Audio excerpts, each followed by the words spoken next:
the four great eras of China.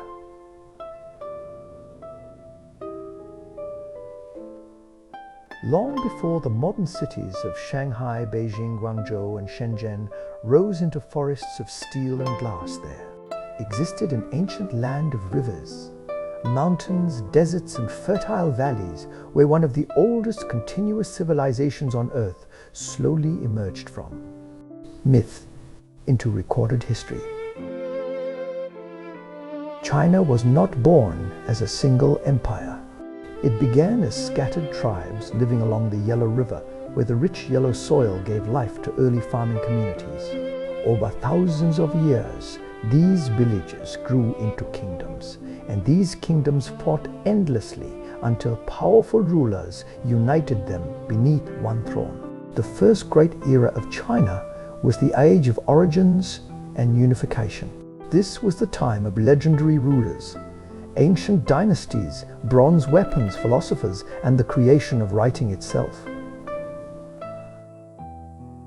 It was an age when men believed heaven granted rulers the divine right to govern, and when the foundations of Chinese culture, language, and identity were formed.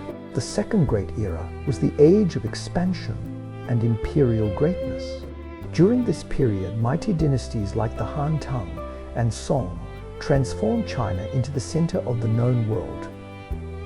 Great armies marched across deserts and mountains, while merchants carried silk, porcelain, tea, and gunpowder along the Silk Road toward Persia. India, Arabia, and Europe. Enormous cities filled with markets, temples, canals, and palaces became homes to millions. Chinese inventions changed the world forever. Scholars wrote poetry that survived for centuries, while emperors commanded armies larger than entire nations elsewhere on earth. Foreign travelers looked upon China with wonder and envy. The third great era was the age of conquest and peak imperial power. Mongol horsemen thundered across Asia under Genghis Khan, and later his grandson Kublai Khan ruled China as emperor of the Yuan dynasty. After them, the Ming Dynasty restored Chinese rule and built some of the most magnificent structures in history, including the Forbidden City and the strengthening of the Great Wall. Giant treasure fleets sailed across the Indian Ocean under Admiral Zheng He, displaying the wealth and confidence of the empire. Later, the Qing dynasty expanded China to its greatest territorial size. This was an empire stretching from the Pacific Ocean deep into Central Asia. Yet beneath the beauty and wealth, cracks slowly began to appear. The fourth great era was the Age of Decline. Collapse, revolution, and rebirth. Foreign powers arrived with cannons and warships. Opium addiction weakened society. Rebellions devastated entire provinces. European empires and Japan carved away Chinese territory and influence. The ancient imperial system that had ruled for over 2,000 years collapsed in chaos. Civil war, famine, invasion, and revolution followed. Millions died during wars between nationalists, communists, and foreign invaders. Yet from destruction, China eventually rebuilt itself into a modern superpower. Today, China is no longer ruled by emperors in dragon robes, but by a communist government commanding one of the largest economies and militaries on earth.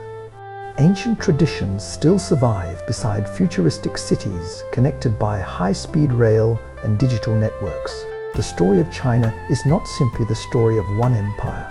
It is the story of survival, adaptation, ambition, suffering, and renewal across thousands of years. The birth of civilization along the Yellow River. The earliest beginnings of Chinese civilization emerged beside the Yellow River, which the ancient people called the cradle of life and sometimes the river of sorrow because of its devastating floods. Thousands of years ago, before kings, emperors, or armies existed, Small farming villages spread across northern China. Families cultivated millet-raised pigs and crafted pottery painted with swirling designs. Their homes were made from packed earth with roofs of straw and wood. The people believed spirits existed in rivers, mountains, storms, and animals. Ancestors were honored because the living believed the dead continued watching over their descendants. As centuries passed, villages grew larger and stronger. Tribal leaders gained power through warfare, hunting skill, and spiritual authority. Legends spoke of wise rulers named Yao Shun and Yu.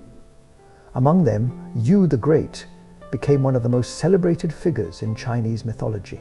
According to tradition, enormous floods once devastated the land, destroying crops, drowning villages, and bringing starvation. Yu spent many years traveling across the rivers and mountains, organizing workers to dig canals and redirect floodwaters. He became a hero because instead of hiding from disaster, he mastered it through engineering and persistence.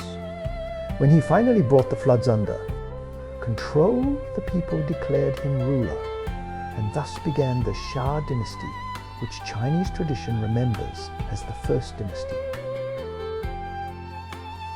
Though historians still debate the full existence of the Xia archaeological discoveries, reveal that advanced societies truly did rise during this period. Bronze casting appeared, and craftsmen created ceremonial vessels of remarkable complexity. Chariots rolled across battlefields, pulled by horses imported from Western lands. Priests carved symbols onto bones and turtle shells, asking questions to spirits about harvests, weather, and war. These symbols slowly evolved into Chinese writing, making China one of the earliest civilizations on earth to develop a written language. The Shang dynasty followed and became one of the first clearly recorded dynasties in Chinese history. The Shang kings ruled from fortified cities surrounded by walls of packed earth. Within these cities, nobles lived in large wooden halls, while commoners worked as farmers, artisans, and laborers. Bronze workers created weapons, helmets, axes, cups, and ritual vessels decorated with animal faces and mysterious patterns. The king served not only as political ruler, but also as chief priest who communicated with ancestors and gods. Shang armies marched with bronze spears, bows, and horse-drawn chariots. Prisoners captured during wars were sometimes sacrificed during ceremonies meant to honor royal ancestors. Human sacrifice reflected the harsh realities of ancient rule, where fear and divine authority strengthened the power of kings. Yet, alongside violence, there was beauty. Musicians played drums, bells, and flutes. Silk weaving emerged as a treasured art. Jade carvings symbolized purity and spiritual power.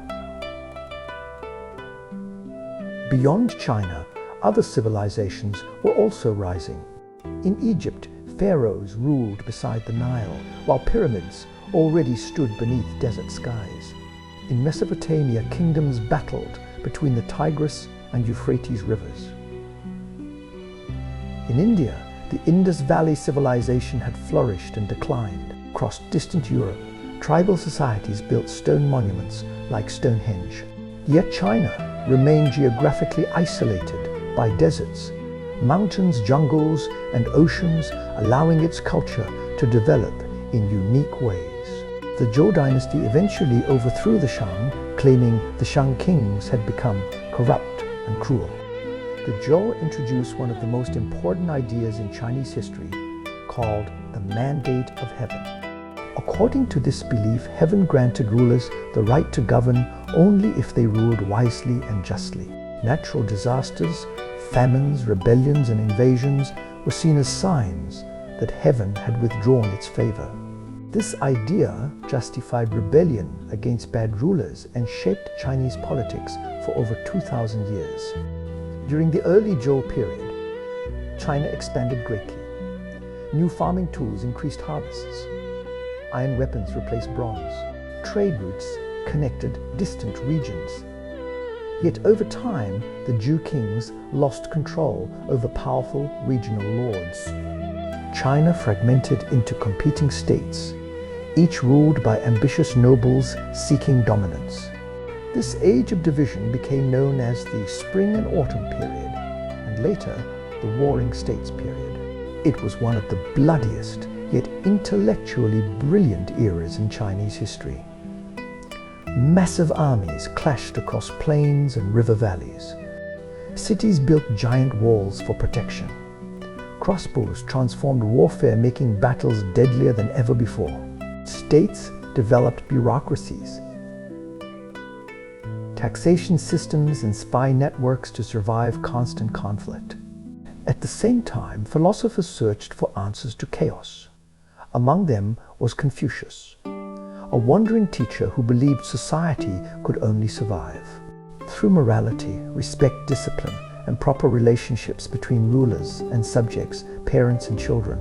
His teachings would later shape Chinese civilization for centuries. Another philosopher, Laozi, taught harmony with nature, simplicity, and the mysterious force known as the Tao.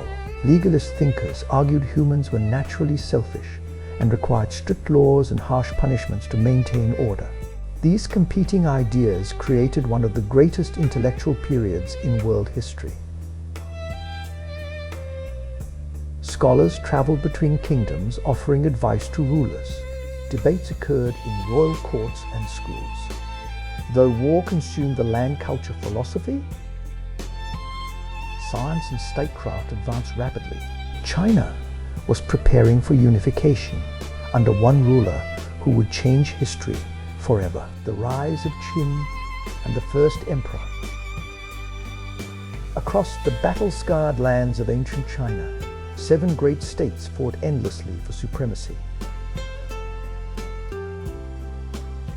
Armies marched through smoke-filled valleys while peasants abandoned ruined farms and refugees wandered roads littered with broken weapons and burned wagons. Every kingdom believed it alone deserved to rule all under heaven.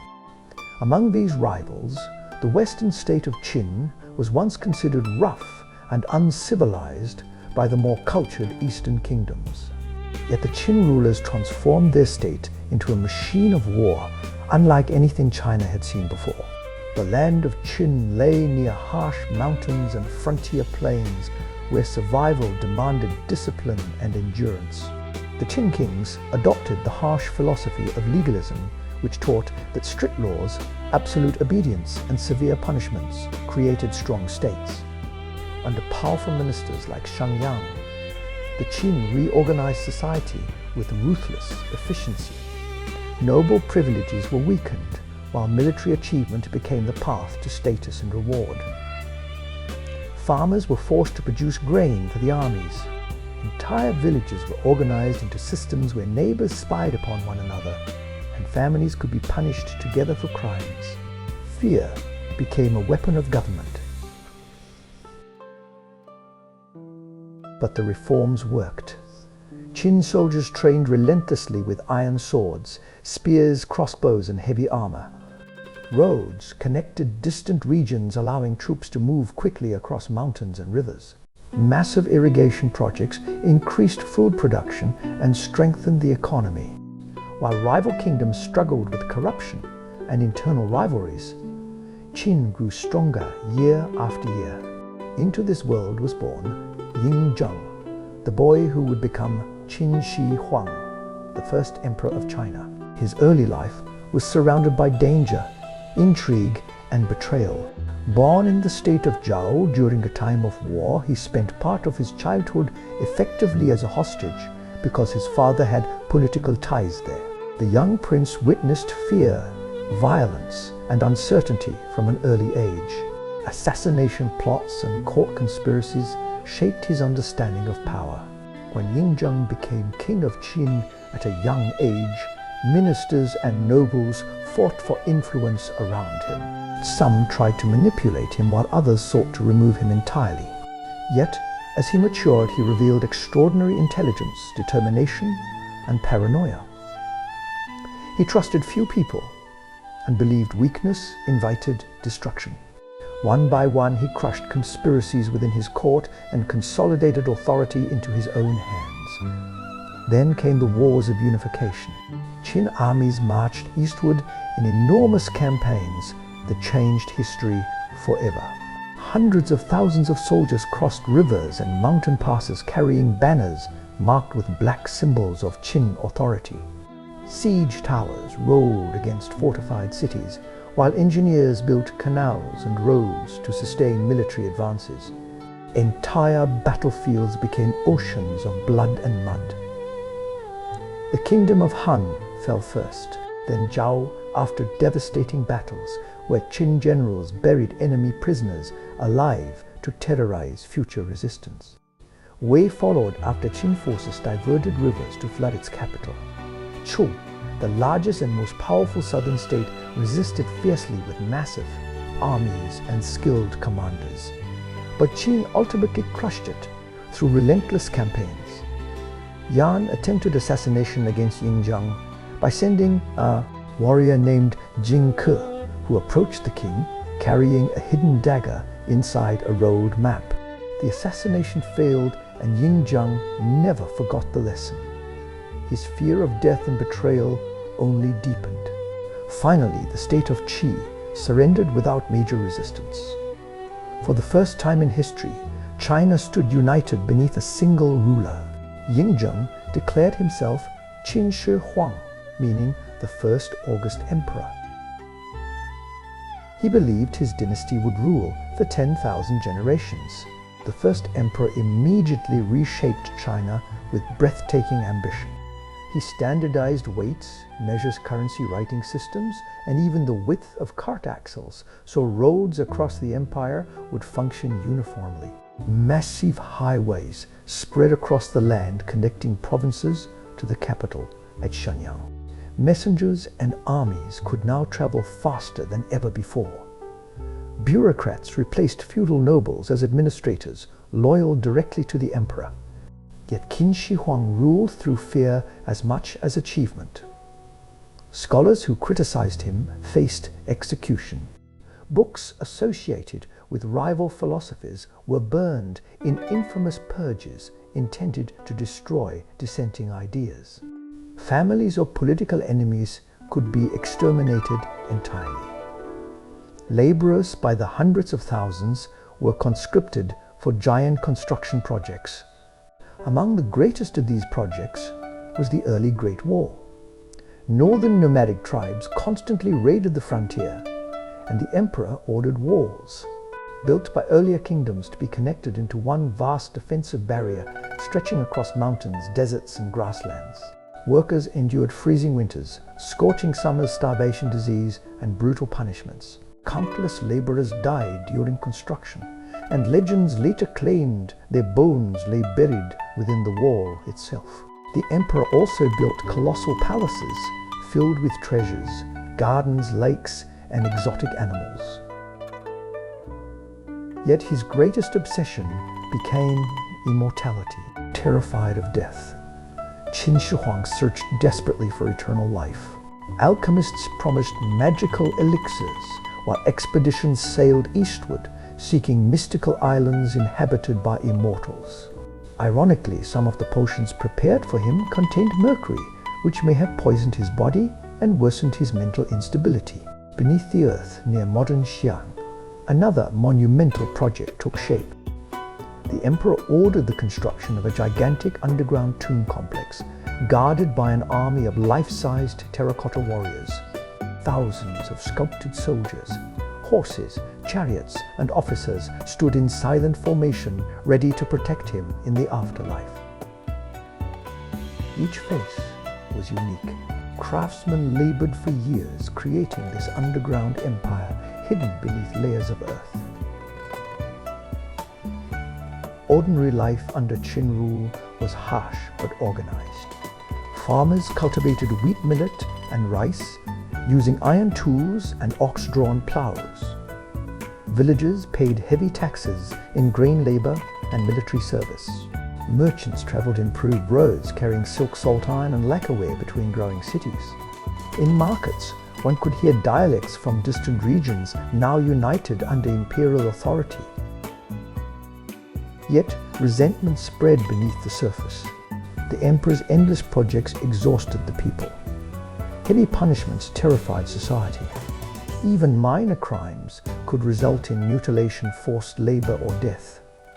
Many viewed the Qin government not as a bringer of order, but as a crushing burden. While China unified, the wider world was also transforming. In India, the Maurya Empire rose under Chandragupta and Ashoka. In the Mediterranean, the Roman Republic expanded after defeating Carthage in the Punic Wars. Greek culture spread across lands once conquered by Alexander the Great. Yet none of these civilizations built a centralized imperial system exactly like Qin China. Late in his reign, QinShihuang traveled constantly across the empire, inspecting roads, canals, and defenses while seeking signs of rebellion. He feared assassination and trusted almost no one. During one journey, he died suddenly far from the capital. His officials concealed his death, temporarily fearing chaos if the news spread too quickly. According to legend, carts of rotting fish traveled beside the imperial carriage to disguise the smell of the emperor's decaying body during the long return journey. After his death, the Qin dynasty collapsed with astonishing speed. Corrupt officials manipulated succession politics, placing a weaker son on the throne. Rebellions erupted everywhere as exhausted peasants, soldiers and nobles rose against imperial oppression. Within only a few years, the mighty Qin Empire shattered into civil war.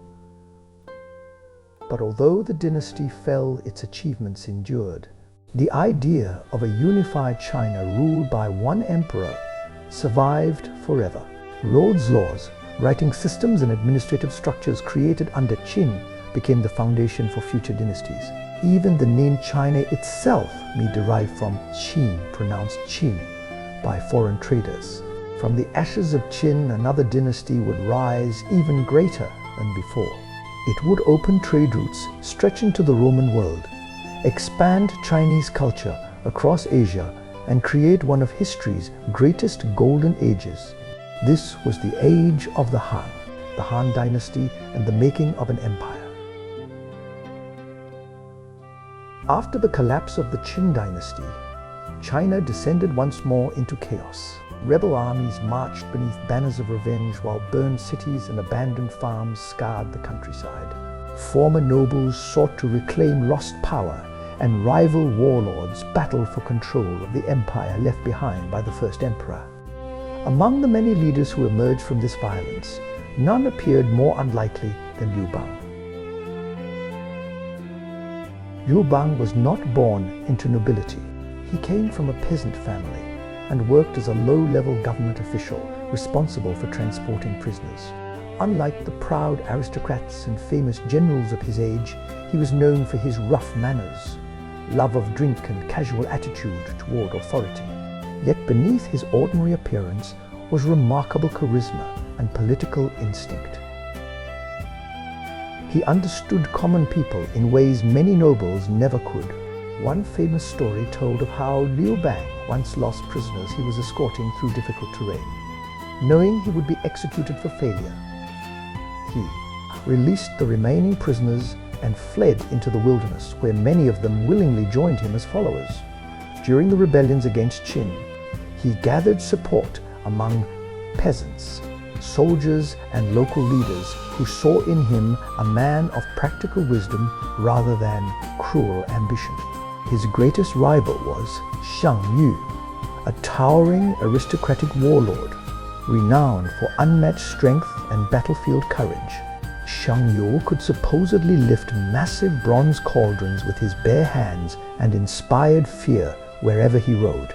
His armies crushed Qin forces with terrifying violence, and for a time he appeared destined to rule China. Yet Xiang Yu possessed a fatal flaw. He ruled through fear and pride, while Liu Bang built alliances and rewarded loyalty. The struggle between Liu Bang and Shang Yu became one of the most legendary civil wars in Chinese history. Armies numbering hundreds of thousands maneuvered across rivers, plains, and mountain passes. Cities endured sieges lasting months. Entire provinces changed hands repeatedly. Advisors, spies, and strategists shaped campaigns through deception and diplomacy as much as through force. At the Battle of Gaixia, Liu Bang finally trapped Shang Yu. Surrounded and hearing songs from his homeland sung by enemy troops to break morale, Shang Yu realized defeat was inevitable. He fought desperately to escape, but ultimately took his own life beside a river rather than surrender. His death marked the triumph of Liu Bang, who founded the Han Dynasty and became Emperor Gaozu. Unlike QinShihuang, Liu Bang understood that excessive brutality destroyed loyalty. Though he preserved many Qin institutions, he reduced punishments, lowered taxes, and eased forced labor demands. The people, exhausted by war, welcomed stability. Fields were replanted, villages rebuilt, and trade slowly revived. The Han Dynasty would rule for over 4 centuries and become one of the defining civilizations of world history. The very name Han eventually became synonymous with the Chinese people themselves. Under Han rule, China expanded enormously, transforming from a recently unified kingdom into a true empire. The capital city, Chang'an, became one of the largest cities on earth. Enormous walls surrounded crowded markets, government offices, workshops, temples, and aristocratic mansions. Merchants sold silk lacquerware, spices, jade medicines, and rare animals from distant lands. Officials traveled through broad avenues wearing robes that displayed rank through color and embroidery. Water clocks measured time, while scholars debated philosophy in academies. The Han emperors refined the imperial bureaucracy, creating a system where educated officials governed provinces, counties, and cities on behalf of the throne. Confucianism became the guiding philosophy of government. Scholars studied ancient texts emphasizing morality, discipline, respect for elders, and loyalty to the state.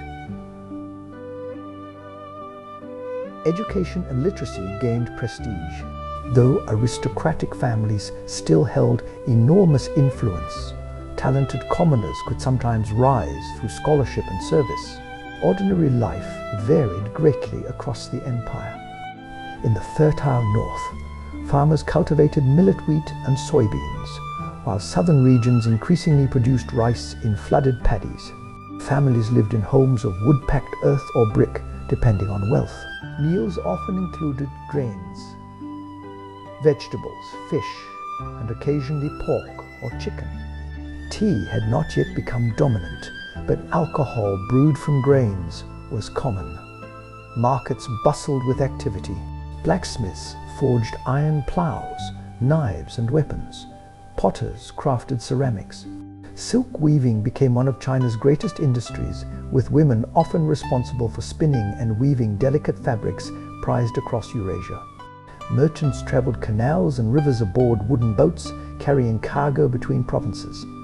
Transportation improved greatly during Han rule. Roads linked military garrisons and trading centers, while canals connected waterways. Horse-drawn carts moved officials and goods across long distances. Relay stations provided fresh horses for imperial messengers carrying orders across the empire with impressive speed. The Han military became a formidable force. Soldiers wore iron armor and carried crossbows capable of piercing enemy defenses at considerable range. Cavalry units expanded as contact with nomadic peoples increased. Massive frontier garrisons protected trade routes and defended against raids. The greatest threat came from the Xiongnu Confederation, powerful nomadic horsemen who dominated the northern steppes. Masters of mounted warfare, the Xiongnu could strike swiftly across vast distances. Their warriors fired arrows accurately while riding at full speed, making them deadly opponents for slower infantry armies. At times, the Han court attempted peace through diplomacy and marriage alliances, sending princesses and gifts to Xiongnu leaders. But conflict remained constant. Emperor Wu, one of the most ambitious Han rulers, launched enormous military campaigns against the nomads. Han armies marched deep into deserts and grasslands, enduring brutal winters, thirst, starvation, and ambushes. General Wei Qing and the legendary young commander Hua Kubing led daring cavalry expeditions far beyond the frontier. Hua Kubing especially became celebrated for lightning-fast campaigns that shattered enemy forces. He died tragically young, yet became immortalized as one of China's greatest military heroes. These wars expanded Chinese influence into Central Asia and secured portions of the Silk Road. The Silk Road was not a single road, but a vast network of caravan routes linking China with Persia, India, Arabia, and eventually the Roman Empire. Camel caravans crossed deserts carrying silk westward, while horses glassed gems. Spices and new ideas traveled eastward. For the first time, Chinese civilization became deeply connected to distant worlds. Roman merchants heard tales of a wealthy Eastern empire where silk was produced from mysterious creatures. Chinese records described powerful kingdoms beyond mountains and deserts. Buddhism entered China from India through these trade routes, slowly spreading among monks, merchants, and intellectuals. The Han period also witnessed major technological advances. Papermaking emerged, revolutionizing communication and record-keeping. Seismographs designed to detect earthquakes demonstrated remarkable scientific ingenuity. Advances in agriculture increased food production, while iron manufacturing reached impressive scales. Yet greatness carried hidden dangers. Powerful, aristocratic families accumulated land and influence, while peasants often fell into debt. Court politics became increasingly dangerous as eunuchs, palace women, scholars, and generals competed for influence over weak emperors. Corruption spread through the bureaucracy. Natural disasters worsened instability. Floods of the Yellow River destroyed farms and displaced populations. Famines created desperation. Secret religious movements gained followers among suffering peasants who believed the Han had lost the mandate of heaven. The most devastating uprising became the Yellow Turban Rebellion.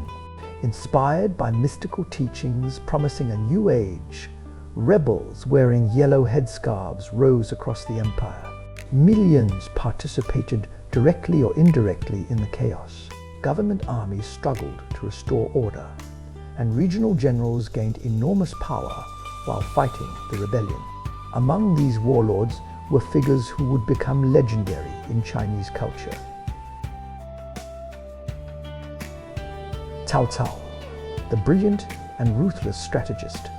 Liu Bei, the idealistic claimant descended from Han royalty. Sun Quan, ruler of the southern lands.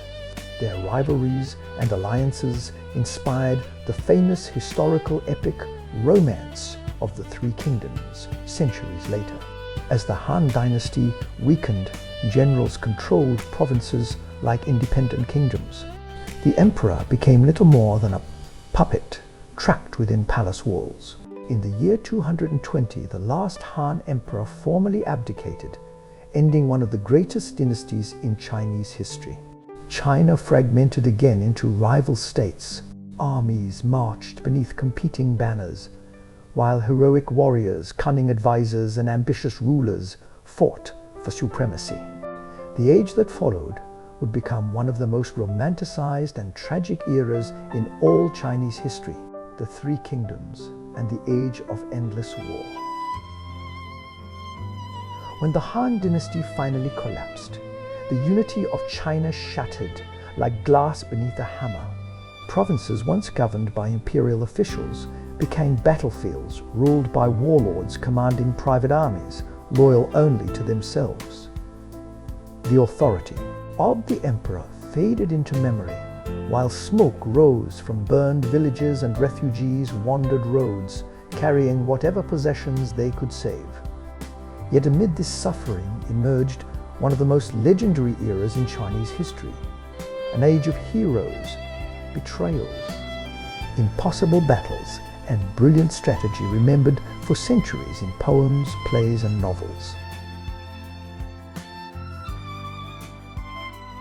At the center of this age stood three rival kingdoms. In the north was Wei, under the control of Cao Cao, and later his family. In the southwest was Shu, ruled by Liu Bei and his sworn brothers. In the southeast was Wu, governed by the Sun family, whose fleets dominated the great rivers. Together these states fought endlessly for control of China. Cao Cao was among the most extraordinary figures of the age. Born into a family connected to the imperial court, he displayed intelligence and ambition from youth. He could be charming, poetic, and generous one moment, and utterly ruthless the next. During the collapse of Han authority, he gathered talented officers, scholars, and strategists around him. He understood that victory required more than battlefield courage. It required organization, logistics, agriculture, and political control. As famine spread across northern China, Cao Cao established military farming colonies where soldiers cultivated land while remaining ready for war. He restored order to devastated regions and absorbed defeated enemies into his armies. Many feared him as a tyrant, while others admired him as the only leader capable of restoring stability. One famous story captured his suspicious nature. While fleeing enemies after a failed assassination attempt, Cao Cao supposedly stayed at a friend's home. Hearing servants sharpening knives nearby, he feared betrayal and killed the household before discovering they had merely been preparing a meal. Afterwards, he declared that it was better for him to betray the world than for the world to betray him. Whether true or not, the story reflected how later generations viewed him: brilliant, dangerous, and consumed by ambition. In contrast stood Liu Bei. Unlike Cao Cao, he claimed descent from the Han imperial family, though he began life in relative poverty. He sold straw sandals in his youth and wandered through wars searching for allies and opportunities. Liu Bei cultivated an image of humility and virtue. He treated scholars respectfully and inspired fierce loyalty among followers. Most famous among them were his sworn brothers, Guan Yu and Zhang Fei.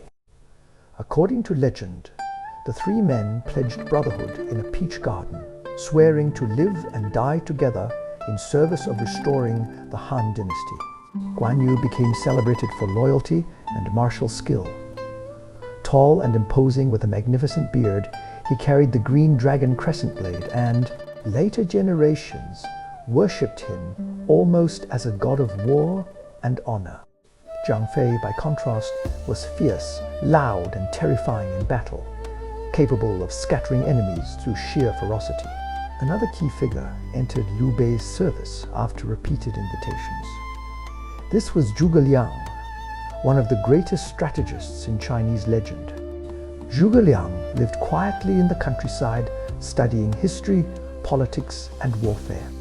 Liu Bei traveled personally several times to seek his advice before Zhuge Liang agreed to serve him. Their relationship became famous as an example of wise rulers valuing talent above pride. Zhuge Liang possessed a reputation bordering on supernatural intelligence.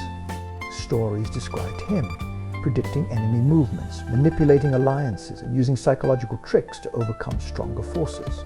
Though later legends exaggerated many events, his historical achievements were still remarkable. The kingdom of Wu emerged under the Sun family in the south. Sun Jian, the father, was a fierce warrior who gained fame fighting rebels and warlords. After his death, his sons, Sun Ce and Sun Quan, expanded their control over the Yangtze River region. Sun Ce was bold and charismatic, but died young after being wounded during conflict.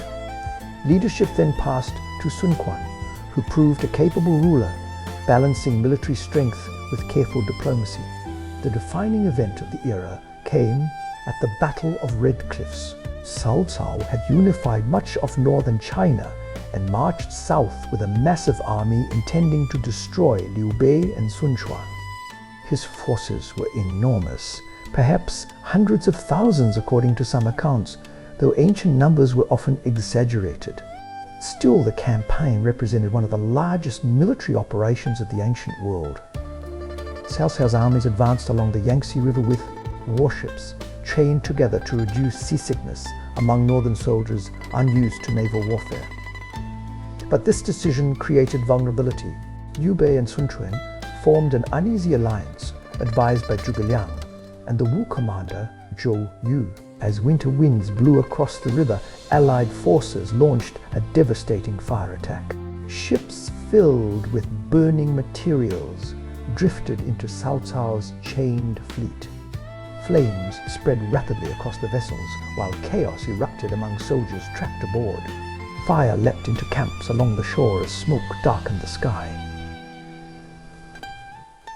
Many drowned trying to escape the inferno.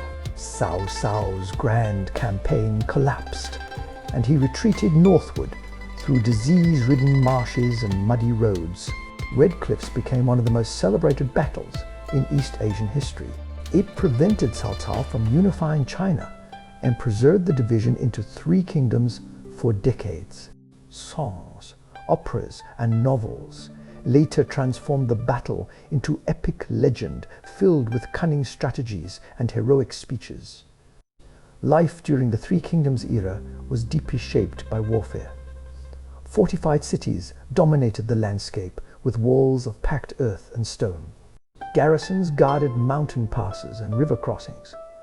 Farmers often abandoned fields during invasions while bandits preyed upon refugees. Yet even amid chaos, culture continued to flourish. Scholars wrote poetry reflecting sorrow over endless conflict and longing for lost unity. Aristocrats hosted gatherings where intellectuals discussed philosophy, music, and literature. Buddhism spread further into China, bringing new, spiritual ideas, while Taoist religious movements attracted followers seeking meaning during unstable times. Military technology advanced rapidly. Repeating crossbows allowed faster shooting rates. Cavalry units maneuvered across northern plains, while river fleets battled with archers and boarding parties along the Yangtze. Engineers built siege towers, catapults, and defensive fortifications. Supply lines became critical as armies often depended on enormous grain transports to survive campaigns. The landscapes of China during this era varied dramatically. Northern plains scarred by war contrasted with lush southern riverlands filled with rice paddies, bamboo forests, and busy ports. Cities like Chengdu and Zhengye became centers of regional power. Markets sold silk, salt, ceramics, and iron goods despite constant instability. Meanwhile, beyond China, other civilizations also experienced transformation. In the West, the Roman Empire struggled with political turmoil and invasions. In India, the Gupta Empire prepared to rise, bringing advances in mathematics and art. Across Central Asia, nomadic tribes moved along trade routes connecting continents. As years passed, the idealism of restoring the Han faded. Cao Cao died before claiming the imperial title. But his son, Cao Tu, forced the last Han emperor to abdicate and officially founded the kingdom of Wei. Liu Bei declared himself emperor of Shu, claiming legitimacy as protector of Han tradition. Sun Quan later crowned himself emperor of Wu. The wars continued relentlessly. Liu Bei launched a disastrous campaign against Wu after the death of Guan Yu, who had been captured and executed. The campaign ended in catastrophe, as Shu forces were destroyed by fire attacks during the Battle of Yiling. Liu Bei died soon afterward, exhausted and heartbroken.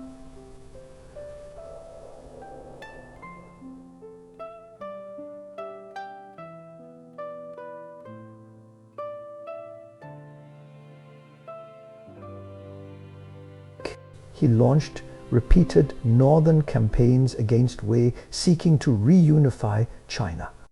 His armies marched through mountain passes, carrying supplies over dangerous terrain while facing stronger enemy forces.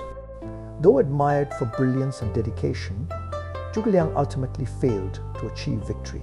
He died during campaign, leaving behind a legacy of loyalty and wisdom that later generations revered deeply. One by one, the great heroes of the age passed away. New rulers lacked their charisma and vision. The kingdom of Wei eventually fell under the control of the Sima family, whose leaders gradually seized power behind the scenes. Sima Yan finally overthrew Wei and founded the Jin dynasty.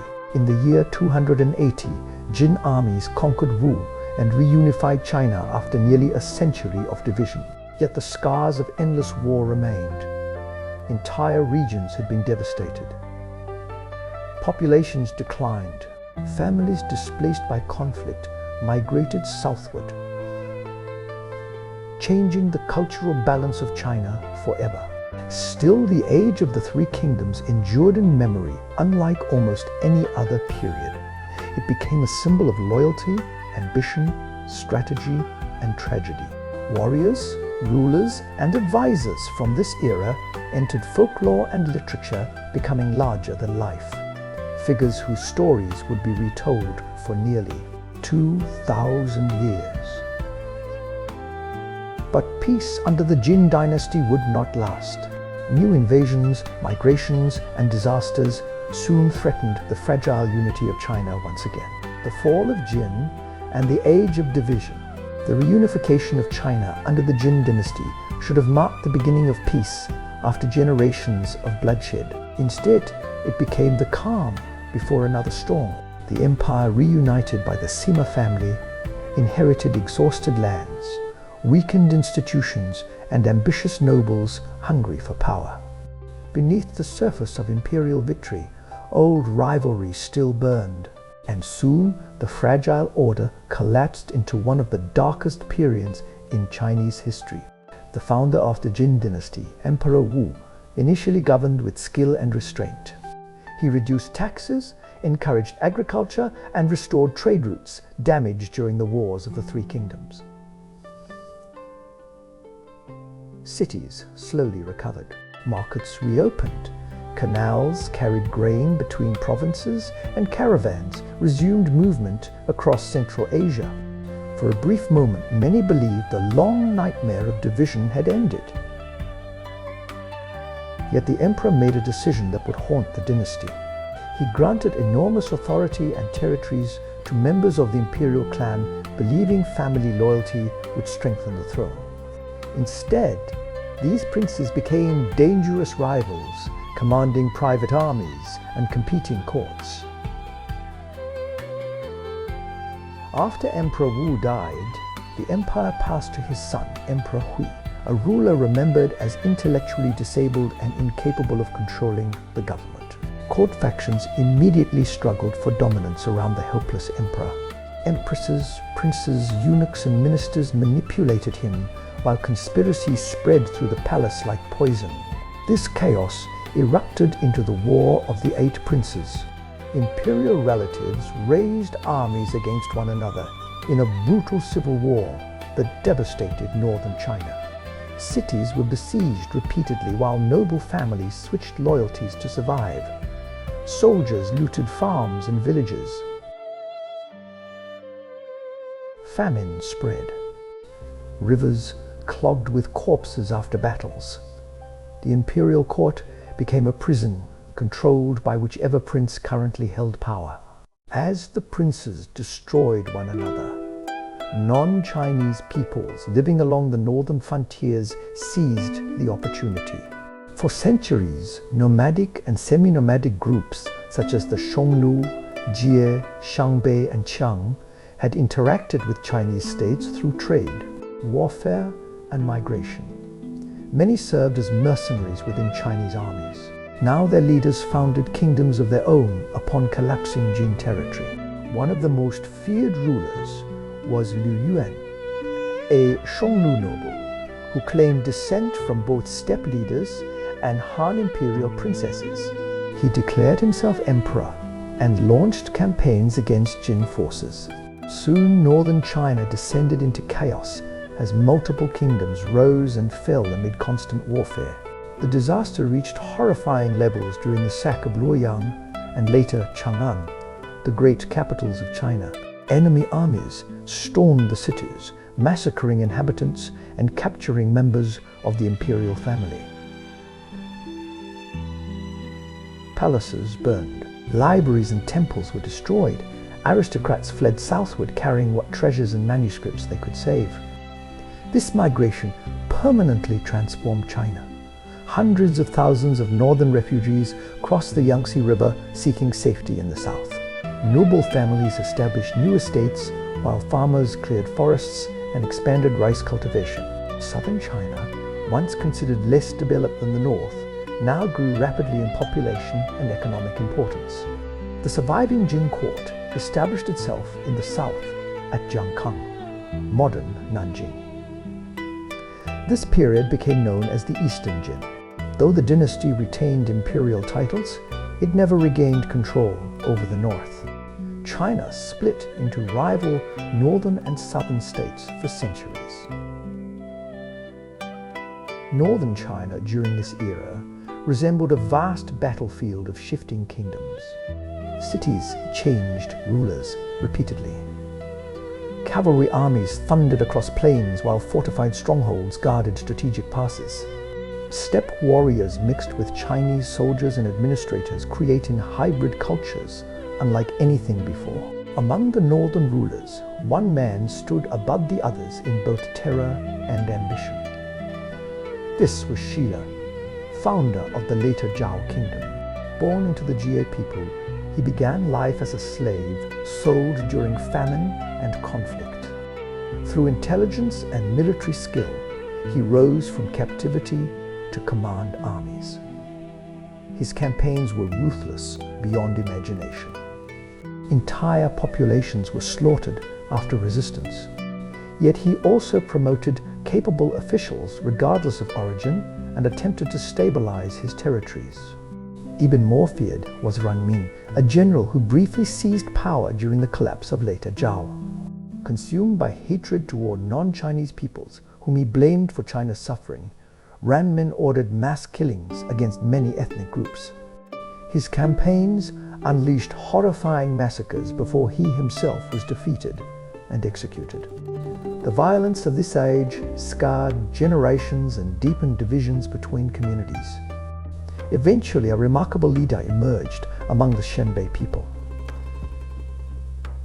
His name was Tuoba Gui, founder of the Northern Wei dynasty. The Tuoba rulers gradually unified much of northern China and began adopting Chinese customs, language, and administrative systems. They understood that ruling China required more than military conquest. It required legitimacy in the eyes of the population. Under Emperor Shaowen of Northern Wei Major, reforms accelerated this transformation. The court moved southward to Luoyang. Shanbei nobles adopted Chinese surnames and clothing styles. Intermarriage between elites increased. Buddhism flourished under imperial patronage. Giant cave temples filled with enormous stone. Buddhas were carved into cliffs at Yungang and Longmen.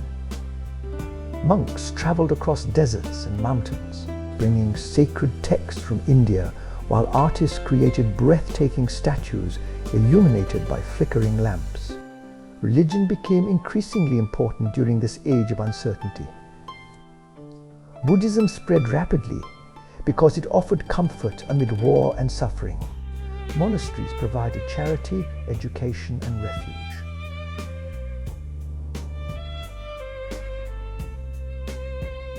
Pilgrims crossed dangerous routes into Central Asia and India, searching for scriptures. One famous monk named Faxian journeyed thousands of miles through deserts, mountains, and foreign kingdoms before returning with Buddhist texts that influenced Chinese spirituality for centuries.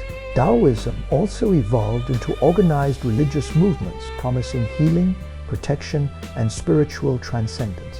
Temples dedicated to immortals and mountain spirits appeared across the countryside. People sought meaning in a world where dynasties collapsed and entire cities vanished overnight. Life in southern China developed differently from the militarized north. Aristocratic families dominated politics through powerful clans whose members filled government offices. Poetry, calligraphy, and refined culture flourished among elites. Scholars gathered beside rivers, drinking wine, composing verses, and discussing philosophy. One famous collection called the Orchid Pavilion Poems captured the beauty and melancholy of the age. Yet beneath this elegance, southern courts often remained politically unstable. Weak emperors depended on generals and noble families. Coups and assassinations occurred frequently. Dynasties rose and fell with alarming speed. Common people still faced heavy taxes, floods, and periodic warfare. The landscapes of China during this divided era were strikingly diverse. In the north, abandoned cities sometimes stood silent after invasions, while frontier fortresses guarded against cavalry raids. In the south, river towns expanded amid green rice fields and mist-covered mountains. Merchant ships traveled coastal waters carrying ceramics, silk, and spices. Southern cuisine evolved with greater use of rice, fish, and tropical ingredients compared to wheat-based northern diets. Military technology also continued advancing. Armored cavalry became increasingly important, especially in northern warfare, influenced by steppe traditions. Stirrups improved mounted combat dramatically, allowing horsemen greater stability for archery and spear charges. River warfare in the south relied heavily on naval fleets controlling the Yangtze and coastal regions. Elsewhere in the world, powerful transformations unfolded simultaneously. The Western Roman Empire collapsed under invasions and internal decay, while the Byzantine Empire survived in the east. In India, classical Hindu kingdoms flourished, even as invasions threatened them from Central Asia. Across Arabia, tribal societies lived beneath desert skies, unaware that a new religion would soon emerge and reshape world history. Back in China, centuries of division slowly pushed northern and southern cultures toward different identities. Yet despite warfare and fragmentation, a common civilization endured through language, philosophy, and shared memory of empire. The dream of reunification never disappeared. That dream would finally be realized by another ruthless ruler from the north, a man whose ambition would reunite China once more through conquest, forced labor, and monumental engineering. His dynasty would be short-lived, but its achievements would prepare the way for one of the greatest golden ages in Chinese history, the Sui dynasty and the rebirth of empire. For nearly 4 centuries, China remained divided between rival dynasties, warlords, and kingdoms. Entire generations grew up never knowing true unity. Yet despite endless wars, the idea of one empire ruling all under heaven survived in memory like a distant light. In the late 6th century, that dream returned through the rise of a northern military leader named Yang Jian. Yang Jian was born into an aristocratic family connected to the powerful northern Zhou dynasty. Calm, disciplined, and politically skilled, he rose steadily through military and court service. Unlike reckless warlords who relied only on violence, Yang Jian understood patience. He built alliances carefully while presenting himself as a defender of stability during an age exhausted by chaos. When the northern Zhou emperor died, leaving behind a child heir, Yang Jian became regent. Rivals feared his growing influence and some attempted rebellion, but he crushed opposition swiftly. Soon he seized the throne himself and founded the Sui dynasty, taking the title Emperor Wen. The new emperor immediately pursued reunification. Northern China under his rule became highly organized. He reformed taxation, rebuilt government administration, and restored agriculture in lands devastated by centuries of conflict. Granaries filled again with grain. Roads and canals were repaired. Soldiers drilled beneath imperial banners as the empire prepared for southern conquest. Southern China remained under the Qin dynasty, whose rulers governed from the elegant city of Jiangkang along the Yangtze River. Southern courts had become known for refinement, poetry, and luxury, but also for corruption and military weakness. Emperor Wen recognized the moment had come. In the year 589, Sui armies crossed the Yangtze in a massive campaign involving fleets, cavalry, and infantry. Southern defenses collapsed surprisingly quickly. The Qin dynasty surrendered, and for the first time in centuries, China stood united again beneath one emperor. Reunification transformed the empire. Trade routes reopened from north to south. Officials traveled between provinces carrying laws and imperial decrees. Refugees returned to abandoned lands, while merchants expanded commerce across rivers and canals.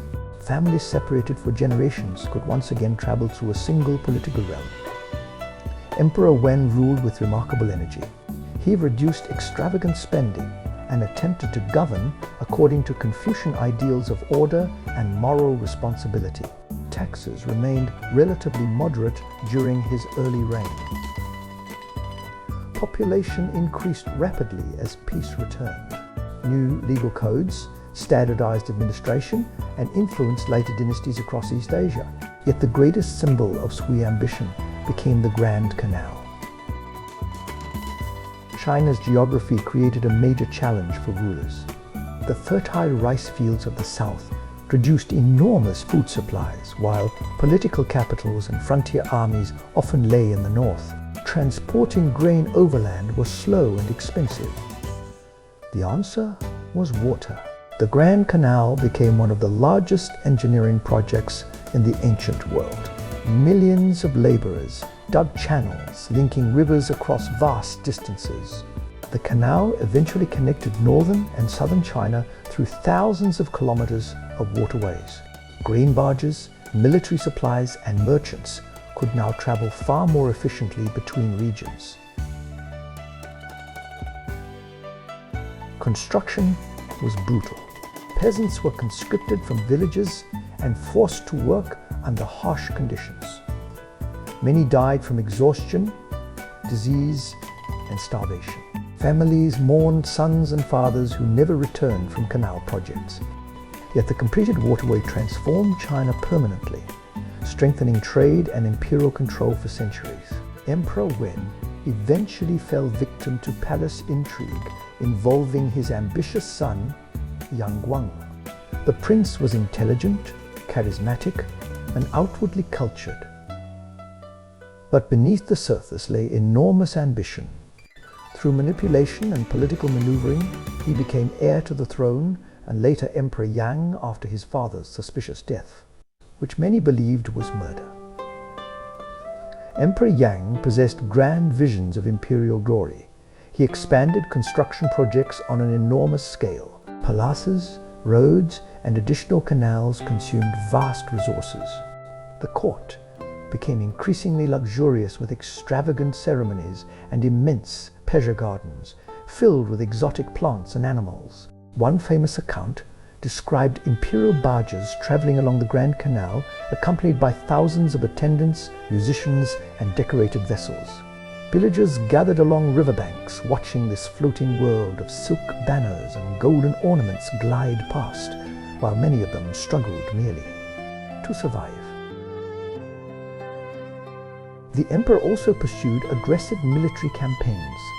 To the south, Sui forces expanded influence into regions of modern Vietnam. To the west, diplomatic and military pressure extended toward Central Asia. But Emperor Yang's greatest obsession became the conquest of the Korean kingdom of Goguryeo. Goguryeo was a powerful and highly militarized state, controlling northern Korea and parts of Manchuria. Its mountain fortresses and disciplined armies had resisted Chinese influence for generations. Emperor Yang believed defeating Goguryeo would secure eternal glory. The campaigns became catastrophic disasters. Massive Sui armies marched northeastward through harsh terrain. Some estimates claimed over 1 million men participated, including soldiers, laborers, and support personnel, though ancient numbers may have been exaggerated. Even if smaller, the scale remained enormous beyond imagination for the age. Supplying these armies proved nearly impossible. Roads turned to mud beneath endless wagon trains. Disease spread through crowded camps. Goguryeo defenders used fortified positions, ambushes, and scorched earth tactics to exhaust the invaders. At the Battle of Salsu, one of the greatest military disasters in East Asian history unfolded. Goguryeo, Commander Uljimundeok, lured Sui forces deeper into hostile territory while weakening them through constant harassment.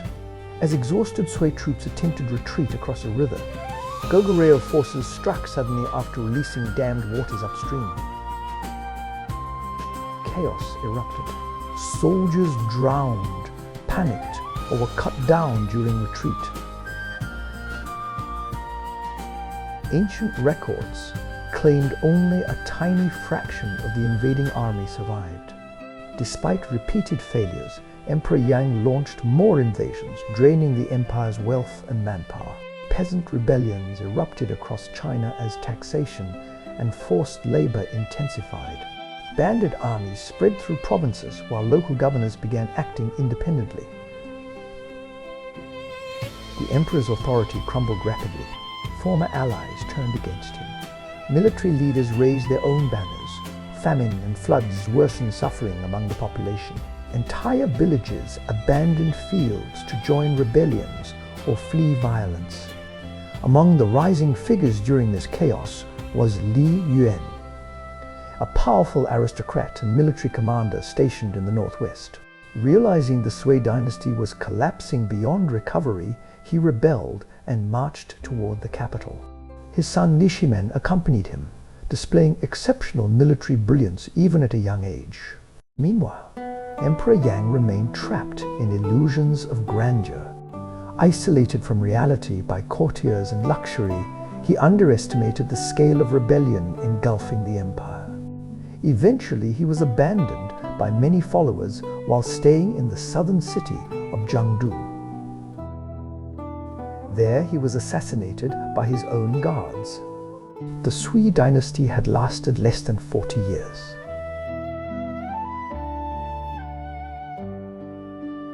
Yet despite its brief existence, the dynasty reshaped Chinese history profoundly. The reunification of China endured. The Grand Canal linked the empire economically and strategically. Administrative reforms laid foundations for future dynasties. Though the Sui collapsed under the weight of overambition, they prepared the stage for a far greater empire. From the ruins of Sui emerged the Tang Dynasty, an age of astonishing wealth, cultural brilliance, and military power. Under Tang rule, China would become the center of the known world, its capital, the greatest city on earth, its influence stretching across deserts, mountains and seas. The Tang Dynasty and the Golden Age of China.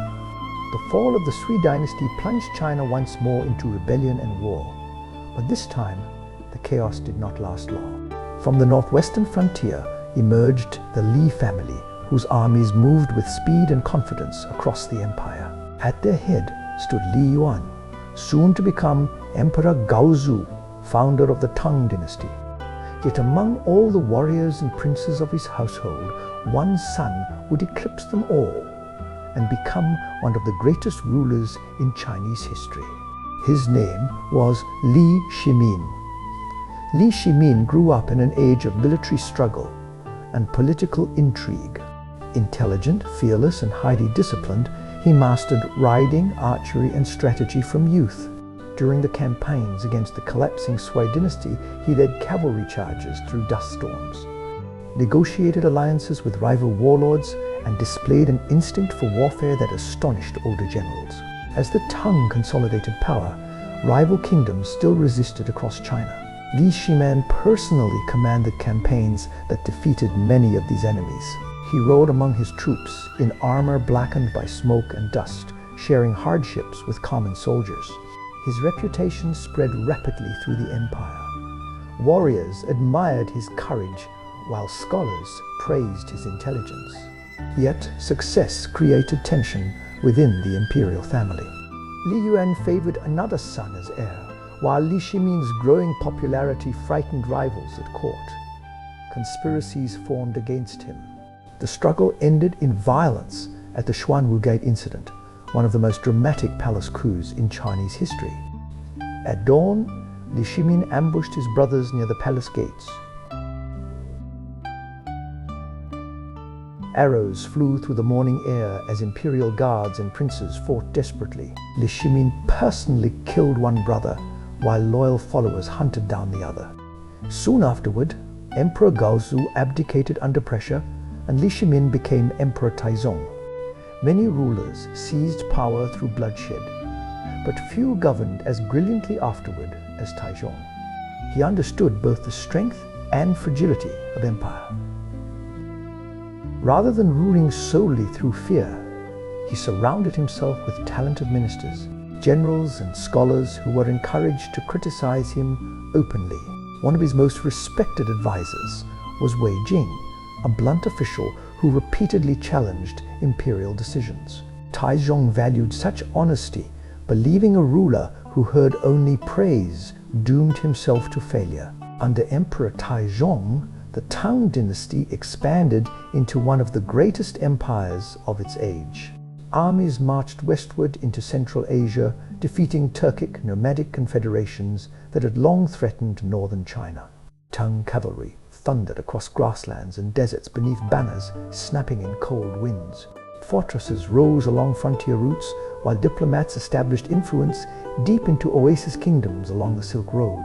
The Tang military combined Chinese infantry traditions with cavalry tactics learned from steppe peoples. Soldiers wore iron or lamella armor made from overlapping plates tied together with leather cords.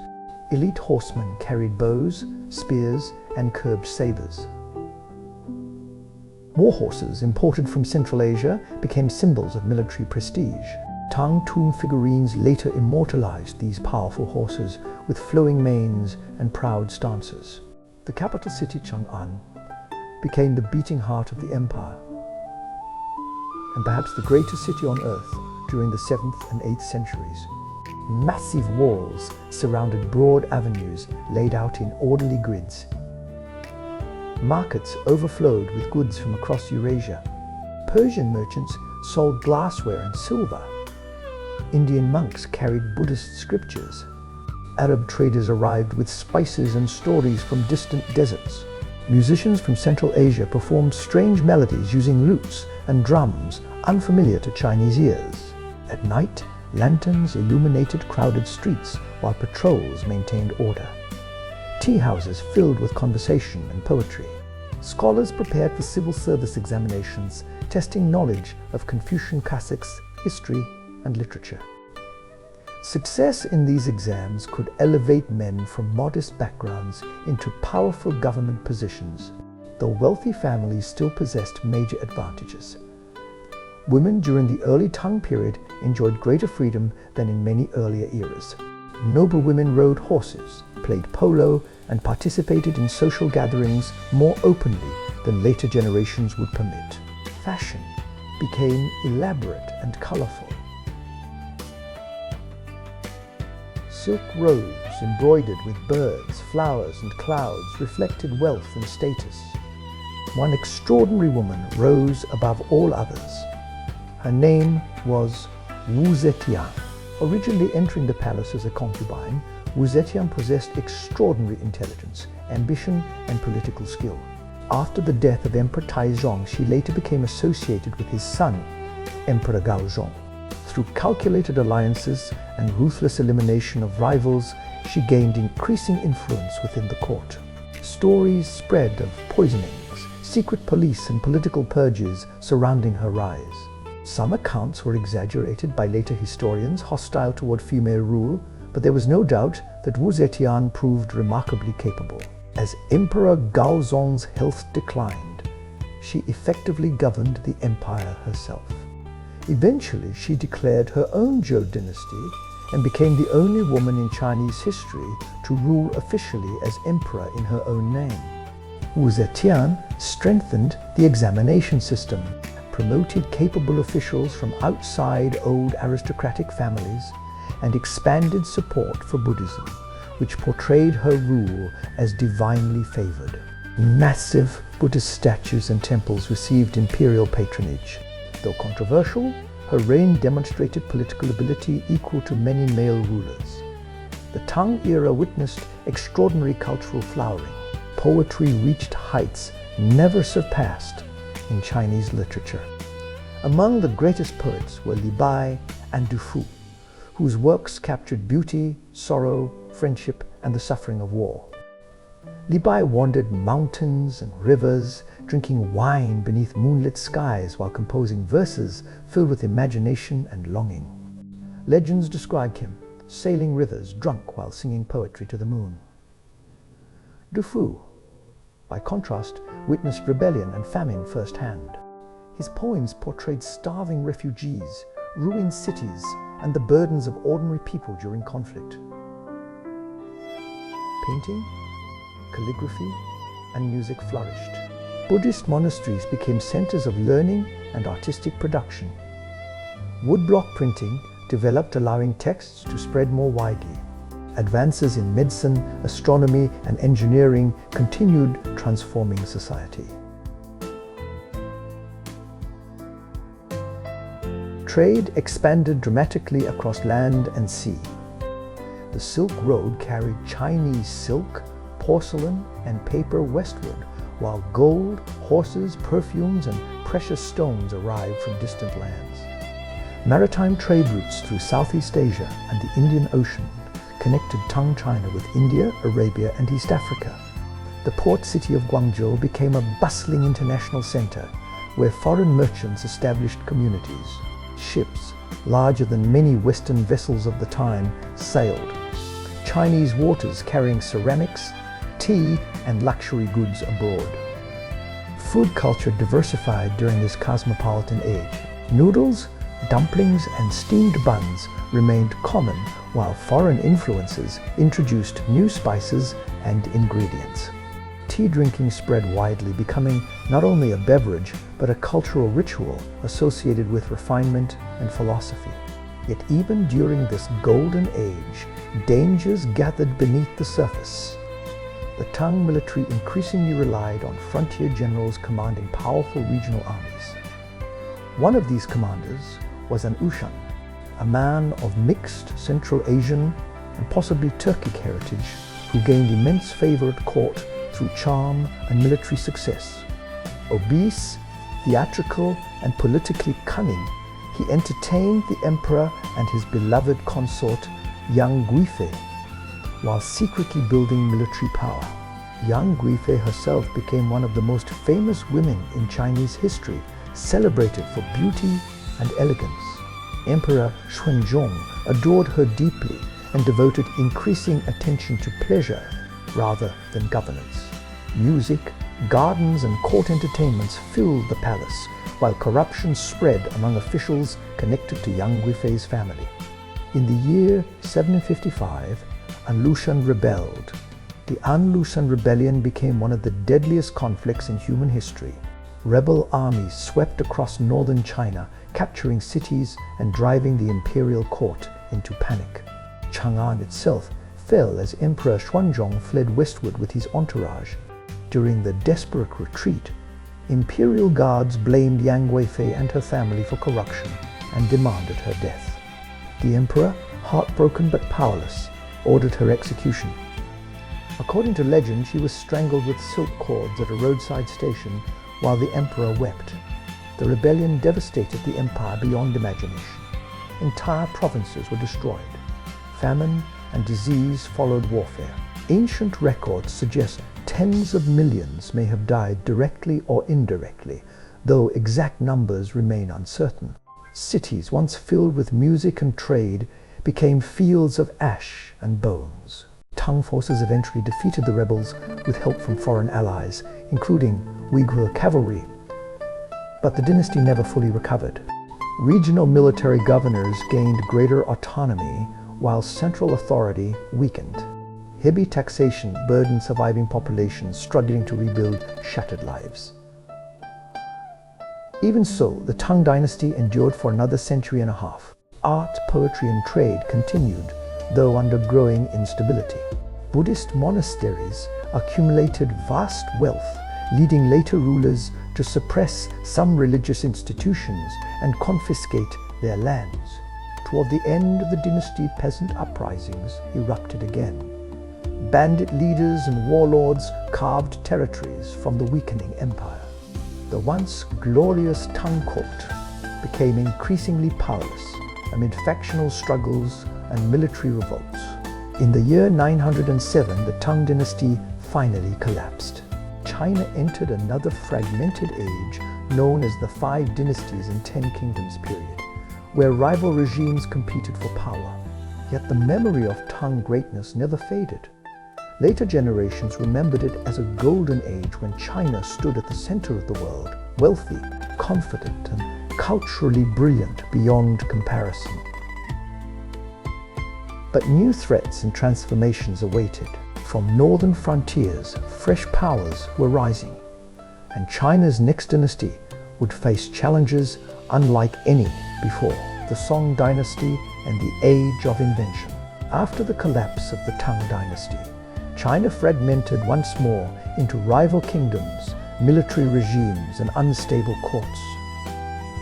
In the north, ambitious generals seized capitals through coups, while southern regions prospered under independent rulers, competing through trade and culture rather than endless conquest. This era became known as the Five Dynasties and Ten Kingdoms period, a time when the dream of unity survived, but seemed fragile once again. Out of this division emerged a military commander named Zhao Kuang-yin. According to later stories, his rise began during a cold night beside a military camp when his officers, fearing political instability, placed a yellow imperial robe upon his shoulders while he slept and declared him emperor. Whether legend or truth, Zhao accepted the role and became Emperor Taizu, founder of the Song dynasty. Unlike many rulers before him, Taizu understood the danger posed by overly powerful generals.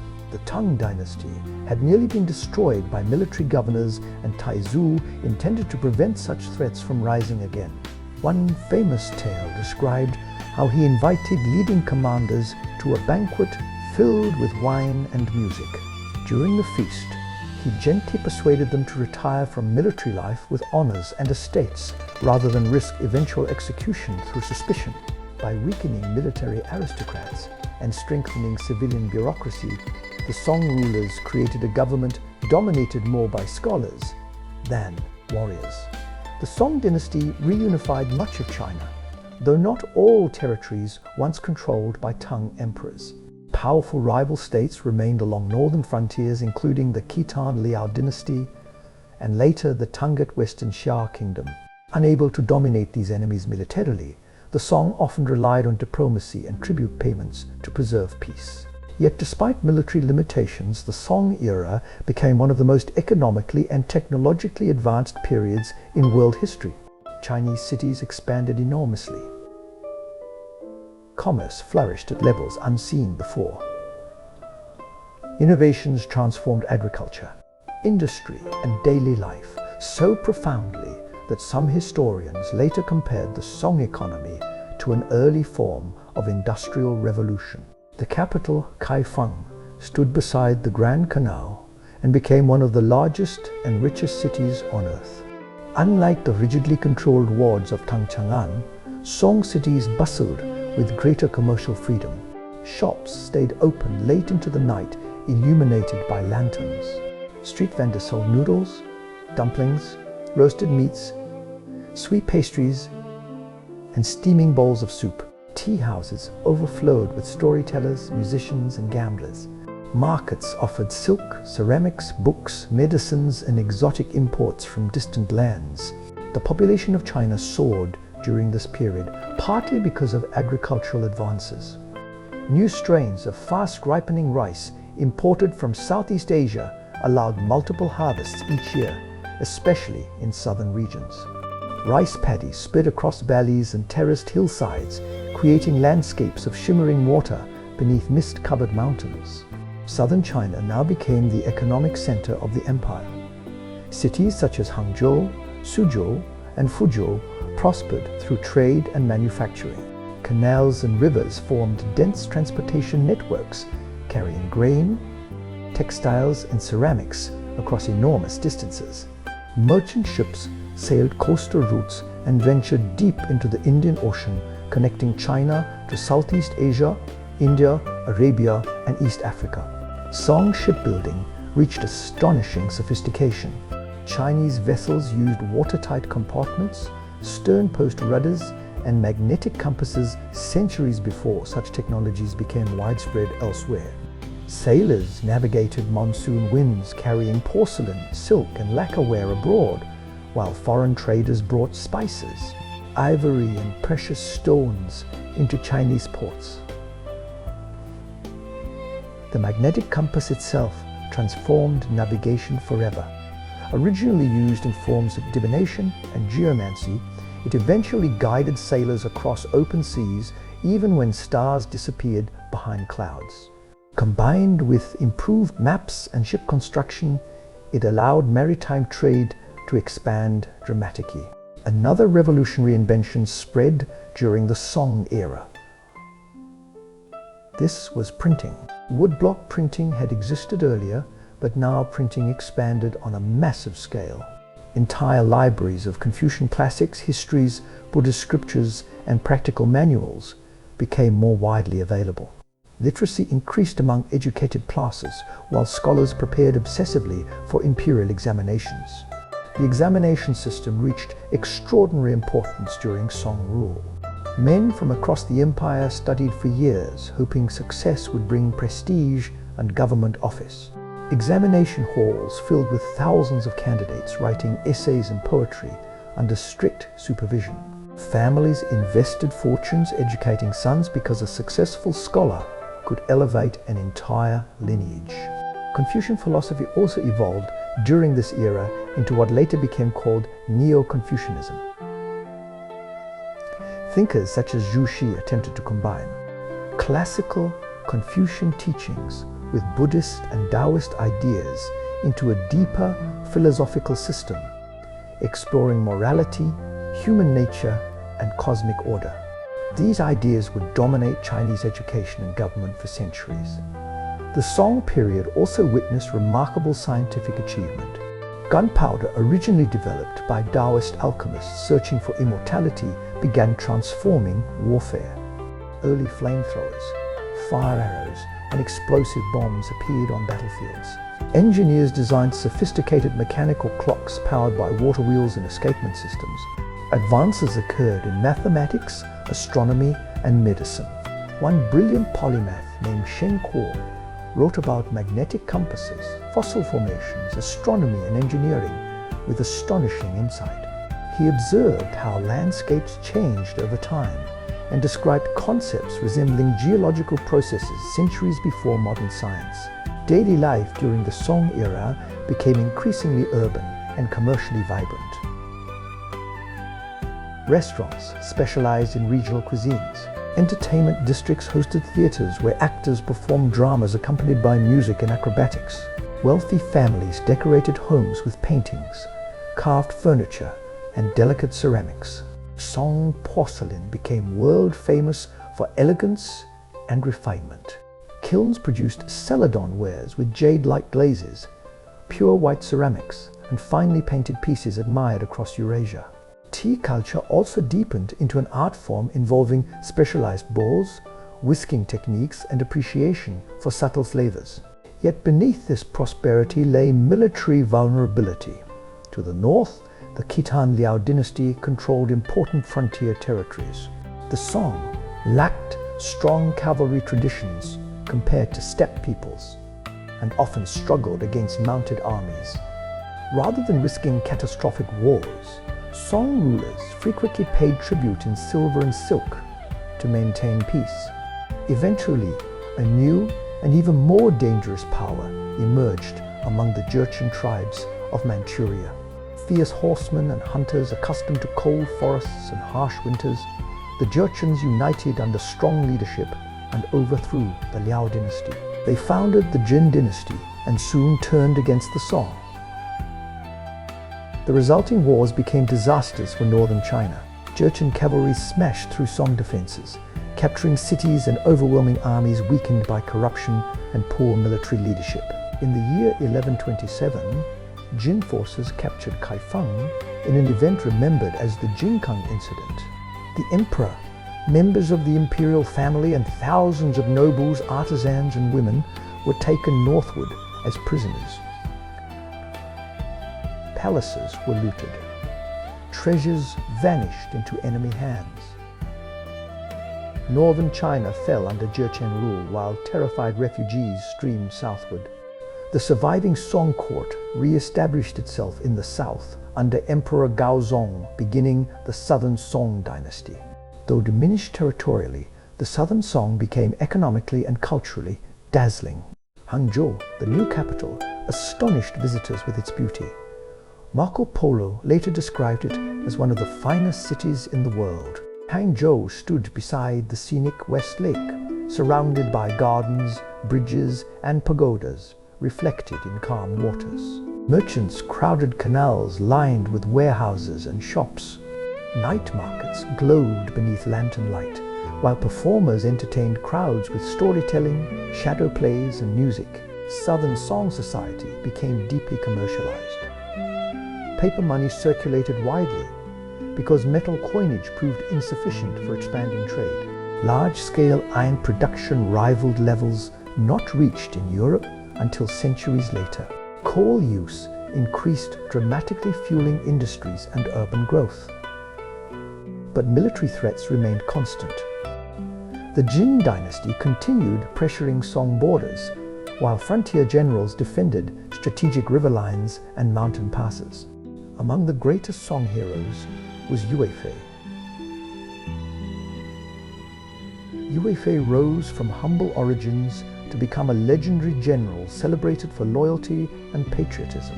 He trained disciplined armies capable of resisting northern cavalry and launched campaigns recovering lost territories. Stories describe the words, "serve the country with utmost loyalty," tattooed upon his back by his mother before he departed for war.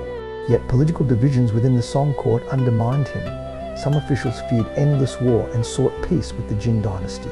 Others feared Yue Fei's growing popularity.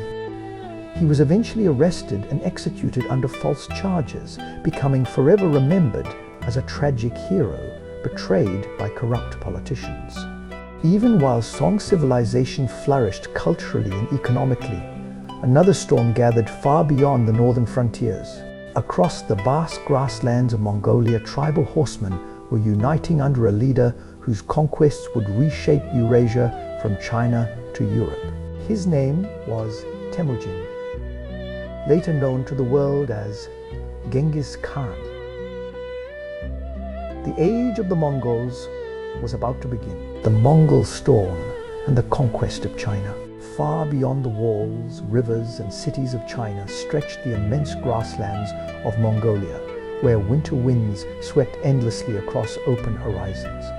Here, nomadic tribes survived through horsemanship, hunting, and warfare. Children learned to ride before they could walk steadily.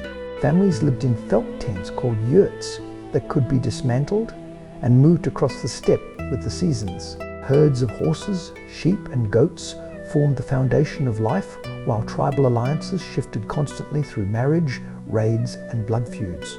Among these harsh lands was born a boy named Temujin around the middle of the 12th century. His early life was filled with suffering. After his father was poisoned by enemies, Temujin's family was abandoned by their own tribe and left to survive alone. Hunger stalked them constantly. At times they survived by eating roots, fish, and small animals tracked along rivers. Temujin learned quickly that mercy was rare upon the steppe. Rival tribes kidnapped his wife. Former allies betrayed him, yet through determination, charisma, and ruthless intelligence, he slowly gathered followers. Unlike many tribal leaders who relied mainly on noble birth, Temujin rewarded loyalty and talent. Warriors from humble origins could rise through merit, while traitors faced merciless punishment. One by one, he defeated rival clans through diplomacy, alliances, and brutal warfare. In the year 1206, tribal chiefs gathered and proclaimed him Genghis Khan, meaning universal ruler. The Mongol armies he created became among the most terrifying military forces in history. Every warrior possessed multiple horses, allowing incredible speed across vast distances. Mongol horse archers could fire accurately while galloping at full speed, surrounding slower enemies with storms of arrows before closing for the kill.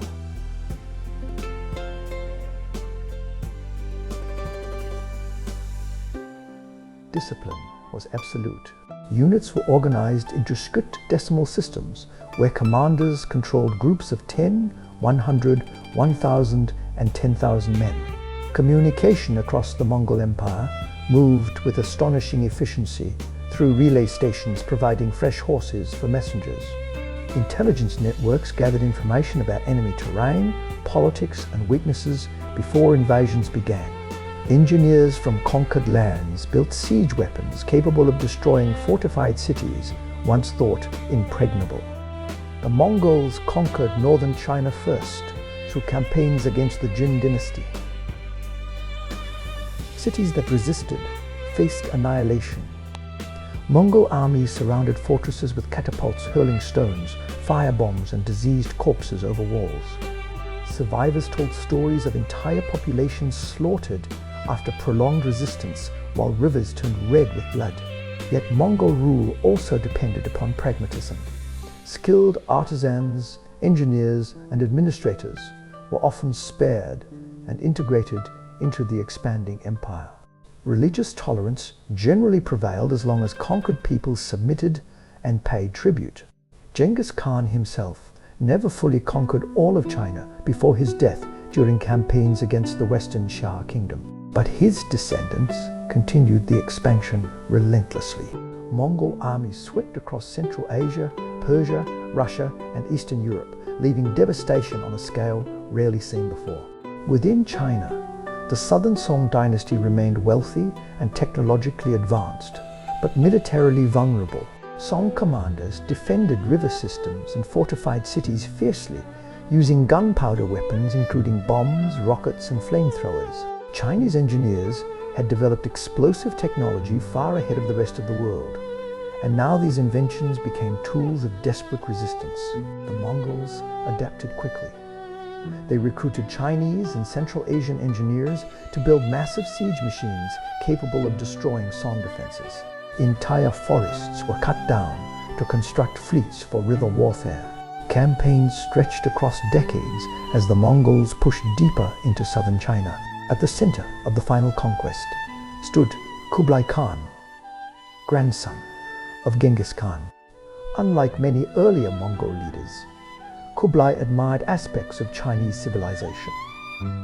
He studied Chinese political traditions, employed Confucian advisors, and understood the value of governing settled agricultural populations effectively.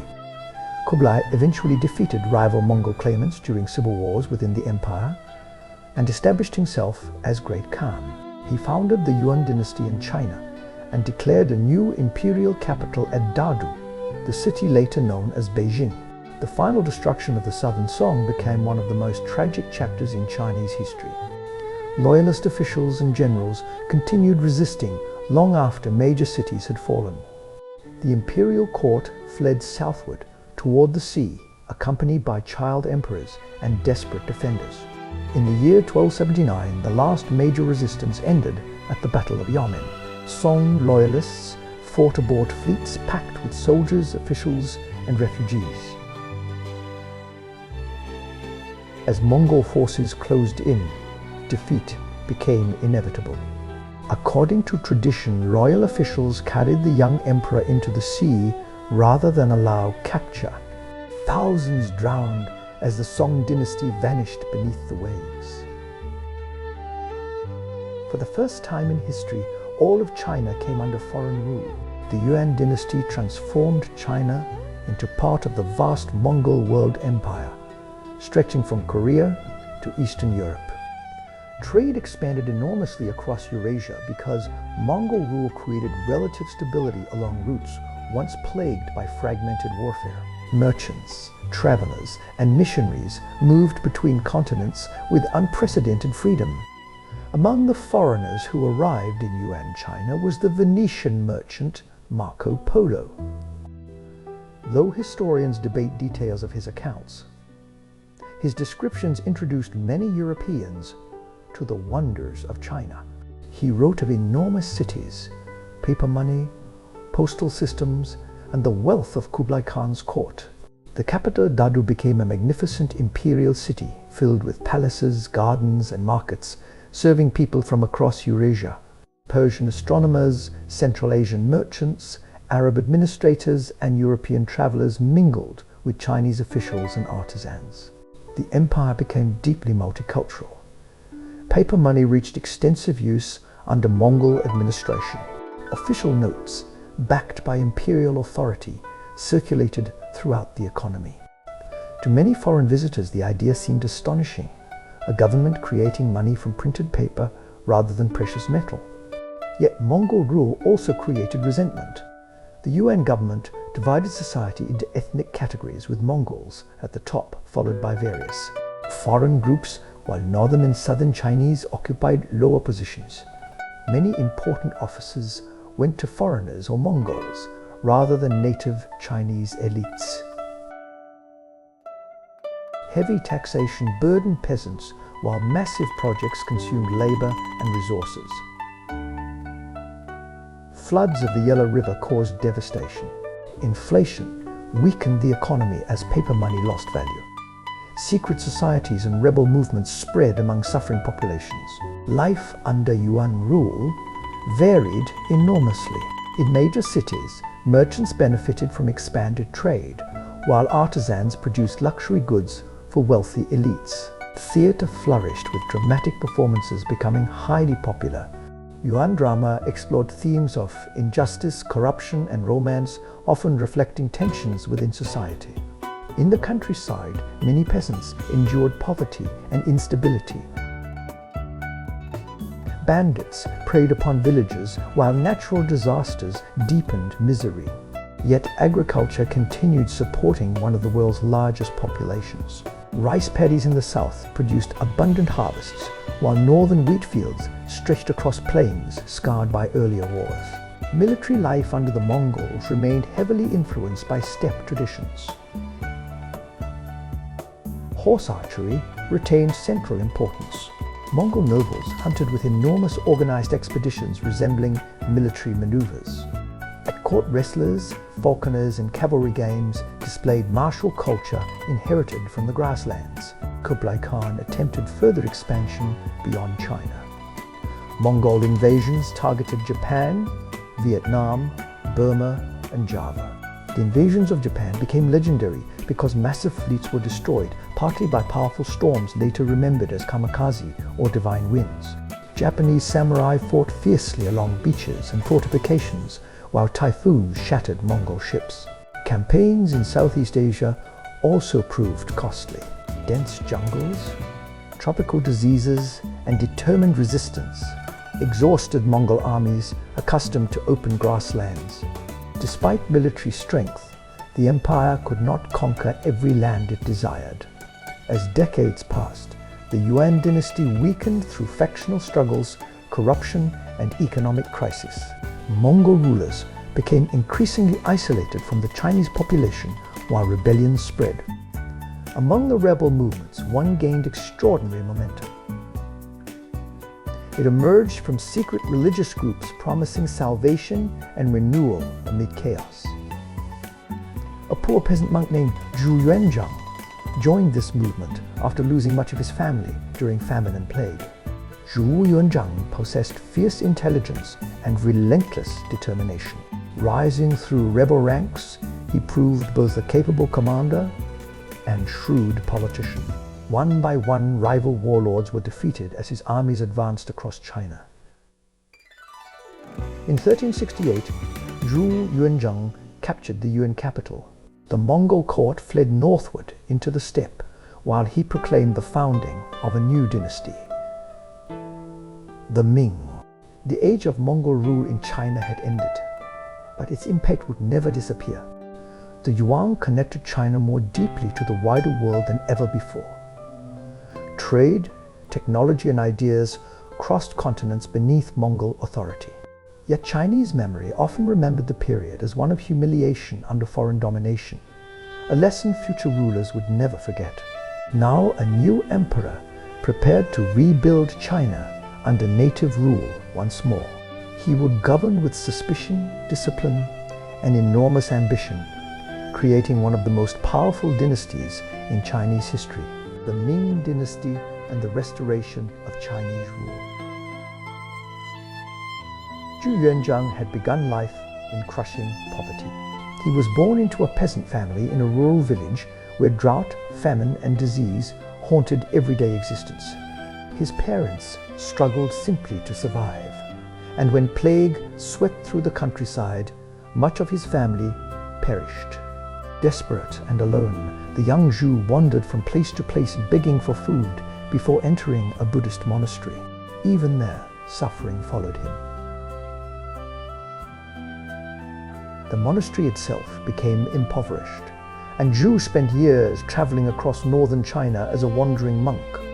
He saw ruined villages, starving peasants, and the failures of Mongol rule with his own eyes. These experiences shaped him deeply.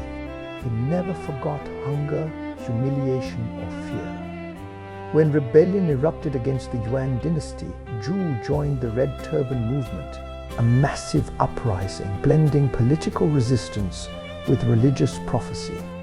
At first, he was simply another soldier among thousands.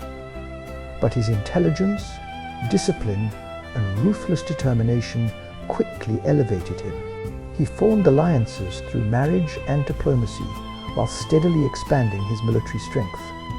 Unlike reckless warlords consumed only by plunder, Zhu understood administration and long-term control. Captured territories were organized carefully. Grain supplies were protected. Talented officials and scholars were recruited into service. Gradually, his forces became the strongest rebel army in China. By the time he captured the Yuan capital and founded the Ming Dynasty in 1368, Zhu Yuanzhang had transformed himself from starving orphan to emperor of one of the largest empires on earth. He took the reign title Hongwu, meaning vast marshal. The Hongwu emperor immediately sought to rebuild a devastated China. Decades of rebellion and warfare had depopulated entire regions. Fields lay abandoned, while canals and irrigation systems had fallen into ruin. The emperor ordered massive agricultural restoration projects. Farmers received land grants and tax reductions to encourage cultivation. Refugees were resettled, forests were cleared, and dikes repaired. Yet Hongwu ruled with profound suspicion. Having risen through conspiracy and warfare, he trusted almost no one completely. He believed corruption and disloyalty had destroyed previous dynasties, and he intended to crush both mercilessly. The imperial bureaucracy expanded, but officials lived under constant fear. Secret police monitored conversations and investigated possible treason. Minor mistakes could bring severe punishment. Entire families were sometimes executed for alleged conspiracies. One famous purge targeted high-ranking officials accused of plotting against the throne. Tens of thousands may have died during investigations and executions. Despite this atmosphere of terror, the Ming state became highly organized. The emperor revived Confucian government institutions and restored the civil service examination system. Scholars once again memorized classical texts, hoping to earn positions within the bureaucracy. education regained prestige throughout society. The capital at first remained in Nanjing, a prosperous southern city along the Yangtze River. Massive walls surrounded the urban center, while palaces, temples, and markets filled its districts. Artisans produced silk, ceramics, and luxury goods for both domestic use and foreign trade. Life for ordinary people varied greatly, depending on region and status. Farmers cultivated rice in the south and wheat or millet in the north. Village life revolved around seasonal labor, ancestor worship, and local festivals. Extended families often lived together under patriarchal authority. Meals included rice, vegetables, tofu, fish, and occasionally pork or duck when affordable. Markets connected rural villages to expanding urban economies. Merchants transported grain, tea, salt, and textiles through canals and river systems. Although Confucian ideology officially ranked merchants below farmers and scholars, many traders accumulated enormous wealth. The Ming era witnessed remarkable artistic achievement. Blue and white porcelain produced in Jingdezhen became famous worldwide. Kilns burned day and night, creating delicate ceramics decorated with cobalt designs beneath translucent glaze. These wares traveled across Asia, the Middle East, Africa, and eventually Europe. Literature flourished as printing expanded further. Popular novels emerged, portraying romance, adventure, and historical drama. Storytelling traditions spread through tea houses and marketplaces where audiences gathered to hear tales of heroes, ghosts, and wandering swordsmen. Yet perhaps the most astonishing chapter of early Ming history came under the reign of the Yongle Emperor, one of Hongwu's sons. The Yongle Emperor seized power after a brutal civil war against his nephew, who had inherited the throne. His victory came through massive military campaigns that devastated parts of the empire. Once emperor, Yongle sought to legitimize his rule through grandeur, expansion, and monumental construction. He moved the capital northward to Beijing, recognizing the strategic importance of defending against Mongol threats from the steppe. There he ordered construction of one of history's greatest imperial complexes, the Forbidden City. Hundreds of thousands of laborers, craftsmen and artisans worked for years building vast palaces of red walls and golden roofs aligned according to principles of cosmic order. Marble stairways, carved dragons, and enormous ceremonial halls displayed imperial authority at breathtaking scale. Within these walls, emperors would rule China for centuries, surrounded by eunuchs, concubines, guards, and ministers. The Yongle Emperor also expanded the Grand Canal to improve grain transport between southern agricultural regions and the northern capital. Sections of the Great Wall were rebuilt and strengthened using brick and stone fortifications still visible today. But the most extraordinary expression of Ming ambition sailed not across land but across the oceans. The emperor appointed a trusted eunuch admiral named Zheng He to command gigantic treasure fleets exploring the seas beyond China. Zheng He himself was a remarkable figure. Born into a Muslim family in Yunnan, he had been captured as a child during Ming Conquest and castrated before entering imperial service. Intelligent and highly capable, he rose within the palace hierarchy until entrusted with immense authority. Beginning in 1405, Zheng He led enormous naval expeditions unlike anything the world had previously seen. Some treasure ships were described as gigantic floating palaces, carrying hundreds of sailors, soldiers, translators, doctors, and officials. Though ancient measurements remain debated, the scale of these fleets astonished foreign observers. The fleets sailed through Southeast Asia into India, Arabia, and East Africa. Chinese envoys visited ports crowded with merchants from many civilizations. Exotic animals, including giraffes, lions, and zebras, returned to China as diplomatic gifts.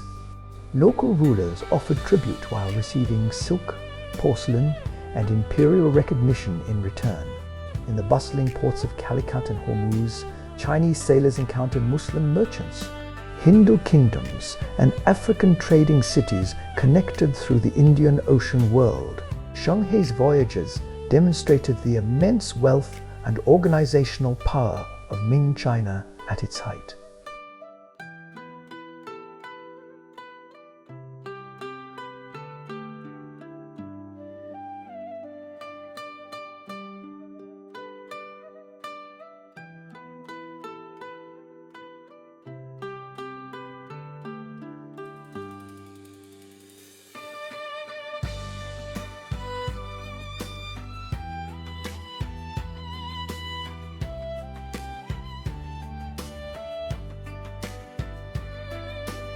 Yet these expeditions also consumed tremendous resources.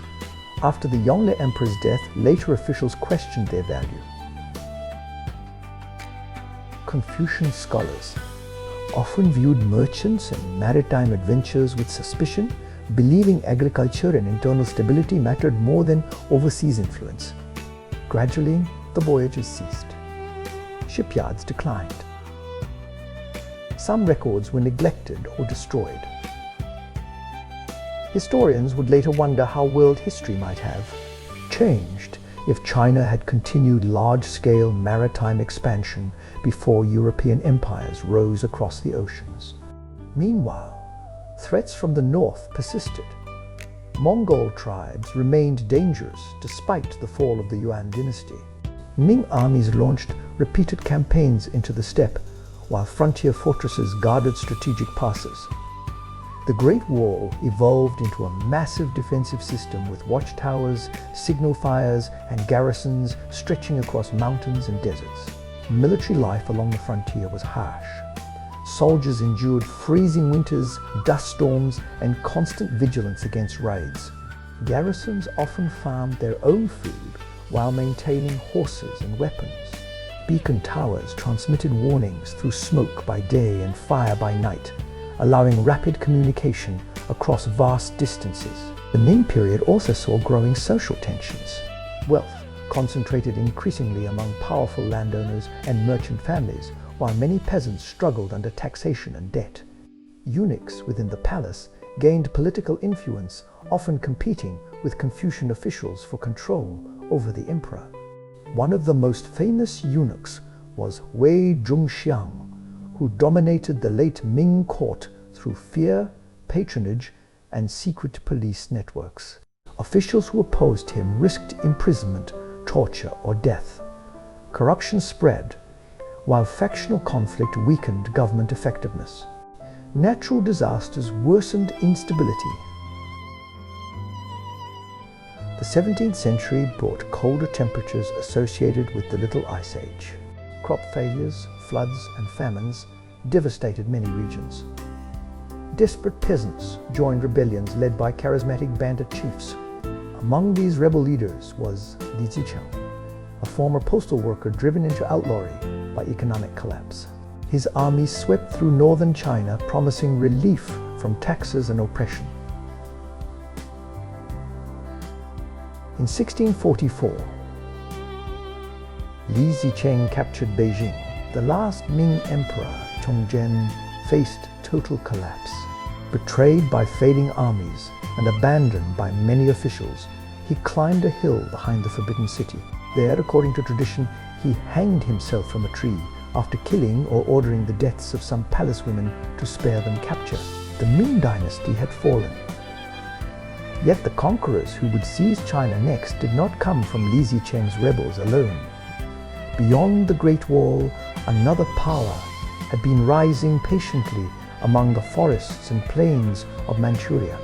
Hardened warriors on horseback now prepared to enter Beijing and establish the final imperial dynasty in Chinese history, the Qing Dynasty and the last imperial empire.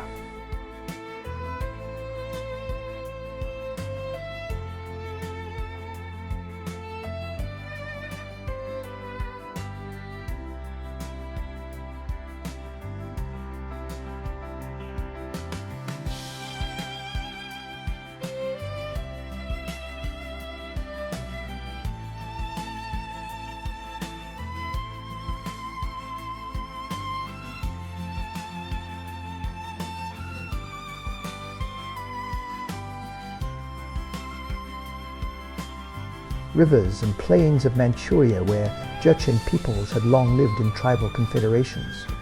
They were descendants of earlier steppe and forest cultures who hunted, farmed and fought in harsh seasonal cycles where survival demanded discipline and adaptability. For centuries they had interacted with Chinese dynasties as allies, enemies and tributaries, absorbing influences while preserving their own identity. In the early 17th century, a powerful leader named Nurhaci began uniting these Jurchen tribes. He was a warrior of remarkable strategic intelligence who understood that fragmented clans could not withstand larger imperial forces.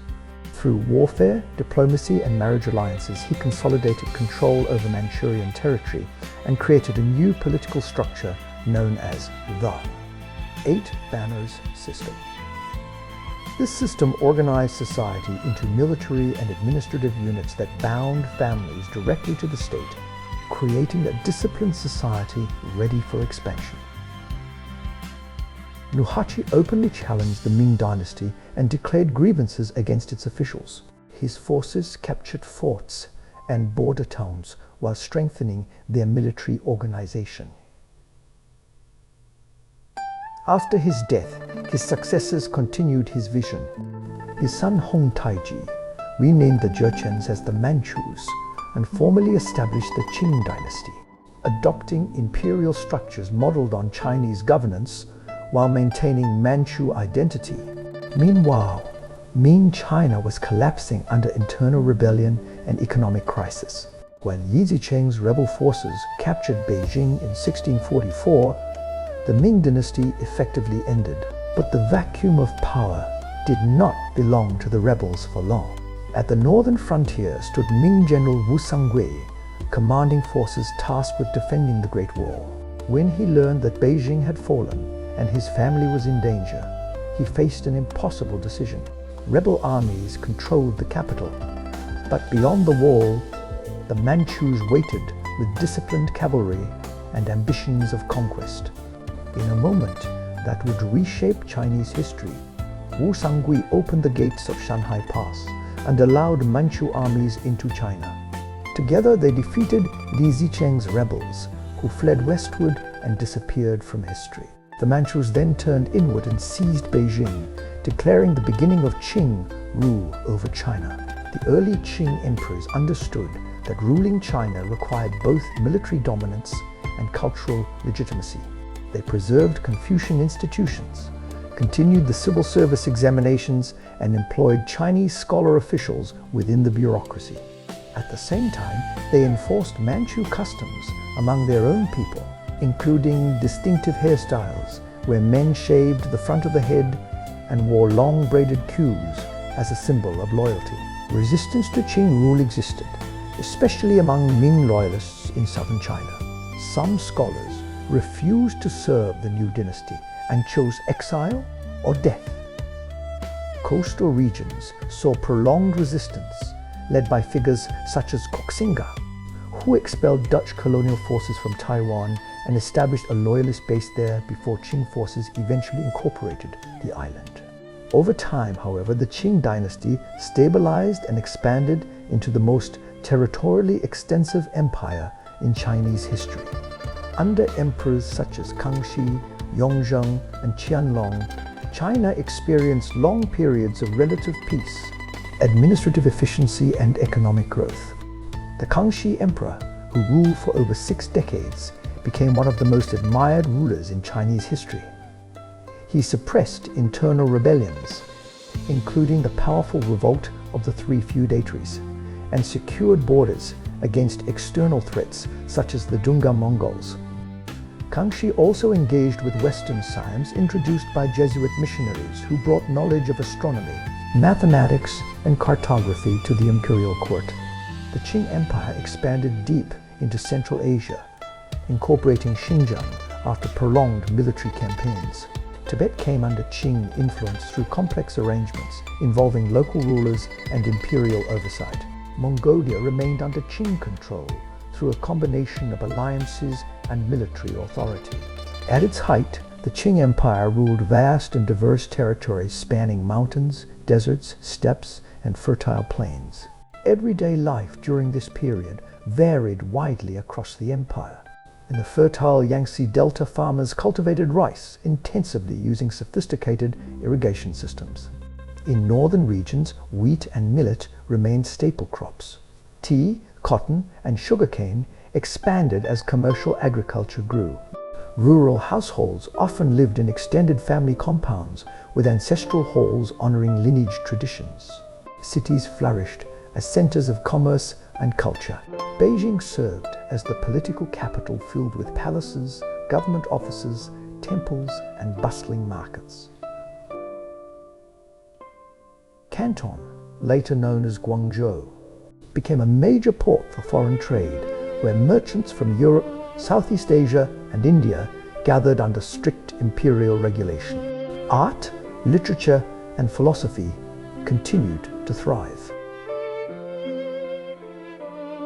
Novels such as Journey to the West, Romance of the Three Kingdoms, and Dream of the Red Chamber became foundational works of Chinese literature, blending history, myth, and social commentary. Opera traditions developed regional styles combining music, storytelling, acrobatics, and elaborate costumes. Yet beneath this cultural richness, tensions slowly accumulated. Population growth during the Qing era was extraordinary. Advances in agriculture, new crops such as maize and sweet potatoes introduced from the Americas, and long periods of peace allowed China's population to expand rapidly. However, land resources did not grow at the same rate. This created pressure on rural economies, increasing competition for farmland and employment. The Qing government maintained strict control over foreign trade for much of its history.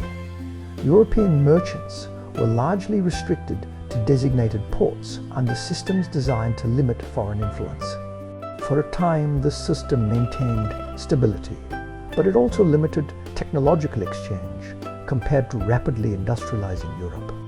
In the 18th century, Qing China appeared immensely powerful from within.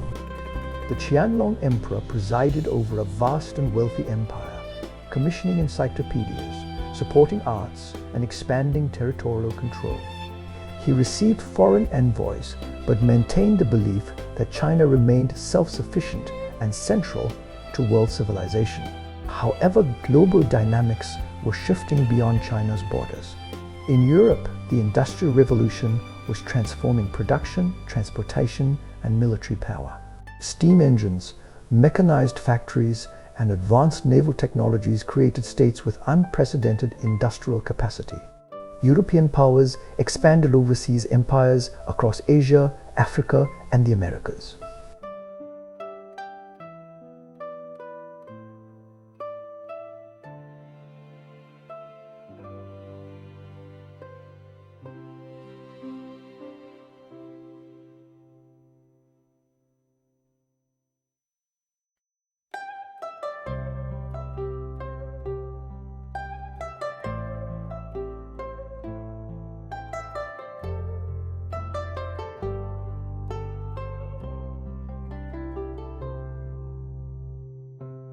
British merchants increasingly demanded access to Chinese markets for tea, silk, and porcelain, while exporting opium grown in colonial India. This trade created widespread addiction within China and led to severe social and economic disruption. When Qing officials attempted to suppress the opium trade, conflict erupted. British naval forces equipped with modern steam-powered warships and advanced artillery clashed with Qing defenses in what became known as the Opium Wars. Chinese coastal fortifications proved vulnerable against industrial firepower. Defeat forced China to sign unequal treaties, granting foreign powers trading privileges, territorial concessions, and legal immunities. Hong Kong was ceded to Britain. Additional ports were opened to foreign trade under extraterritorial agreements. The traditional balance of power between China and the outside world was overturned. Internal instability worsened.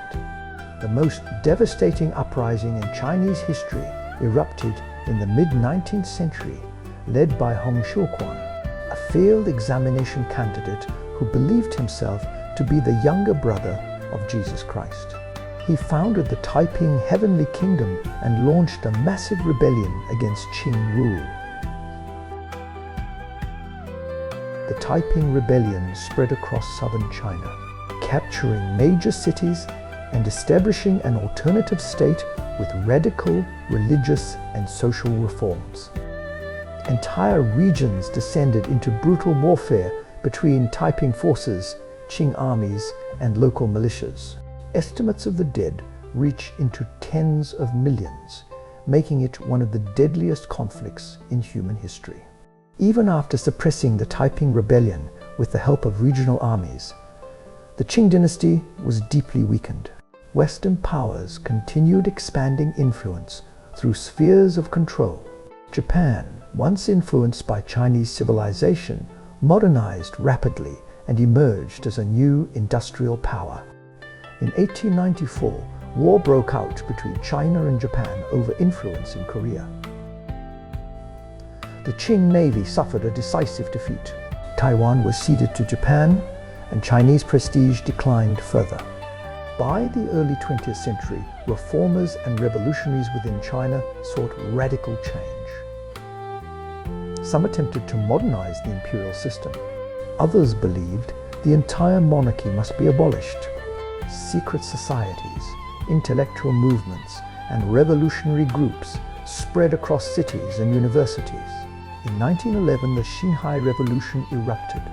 Provinces declared independence from Qing authority. Military uprisings spread rapidly. The last emperor, Puyi, a child at the time, was forced to abdicate. The imperial system that had governed China for over 2,000 years came to an end. But China did not find peace immediately. Instead, it entered a turbulent age of republics, warlords, invasion, and civil war. Foreign occupation, ideological conflict, and revolutionary struggle would shape the next chapter of its history. From the ashes of empire, a modern nation would eventually emerge, carrying forward memories of ancient dynasties while building an entirely new identity in a rapidly changing world. The Republic, Warlord era, and a nation in fracture. When the Qing dynasty collapsed in 1911, the imperial throne that had anchored China for centuries vanished almost overnight. The boy Emperor Puyi, still living within the walls of the Forbidden City, suddenly found himself no longer the son of heaven, but a relic of a system that had already begun to dissolve. Outside those walls, the empire was breaking apart into competing visions of what China should become. The revolution that ended imperial rule had been driven by figures such as Sun Yat-sen, a physician and political thinker who had spent years abroad studying Western political systems and organizing revolutionary groups. He imagined a modern republic built on principles of nationalism, democracy, and people's livelihood. His vision inspired uprisings across provinces where soldiers, intellectuals, and secret societies rose against Qing authority. But when the dynasty fell, unity did not arrive. Instead, political fragmentation returned.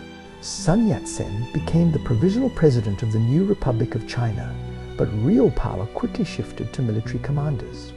Among them, the most powerful was Yuan Shikai, a former Qing general who had built influence through command of modernized armies trained in Western-style warfare.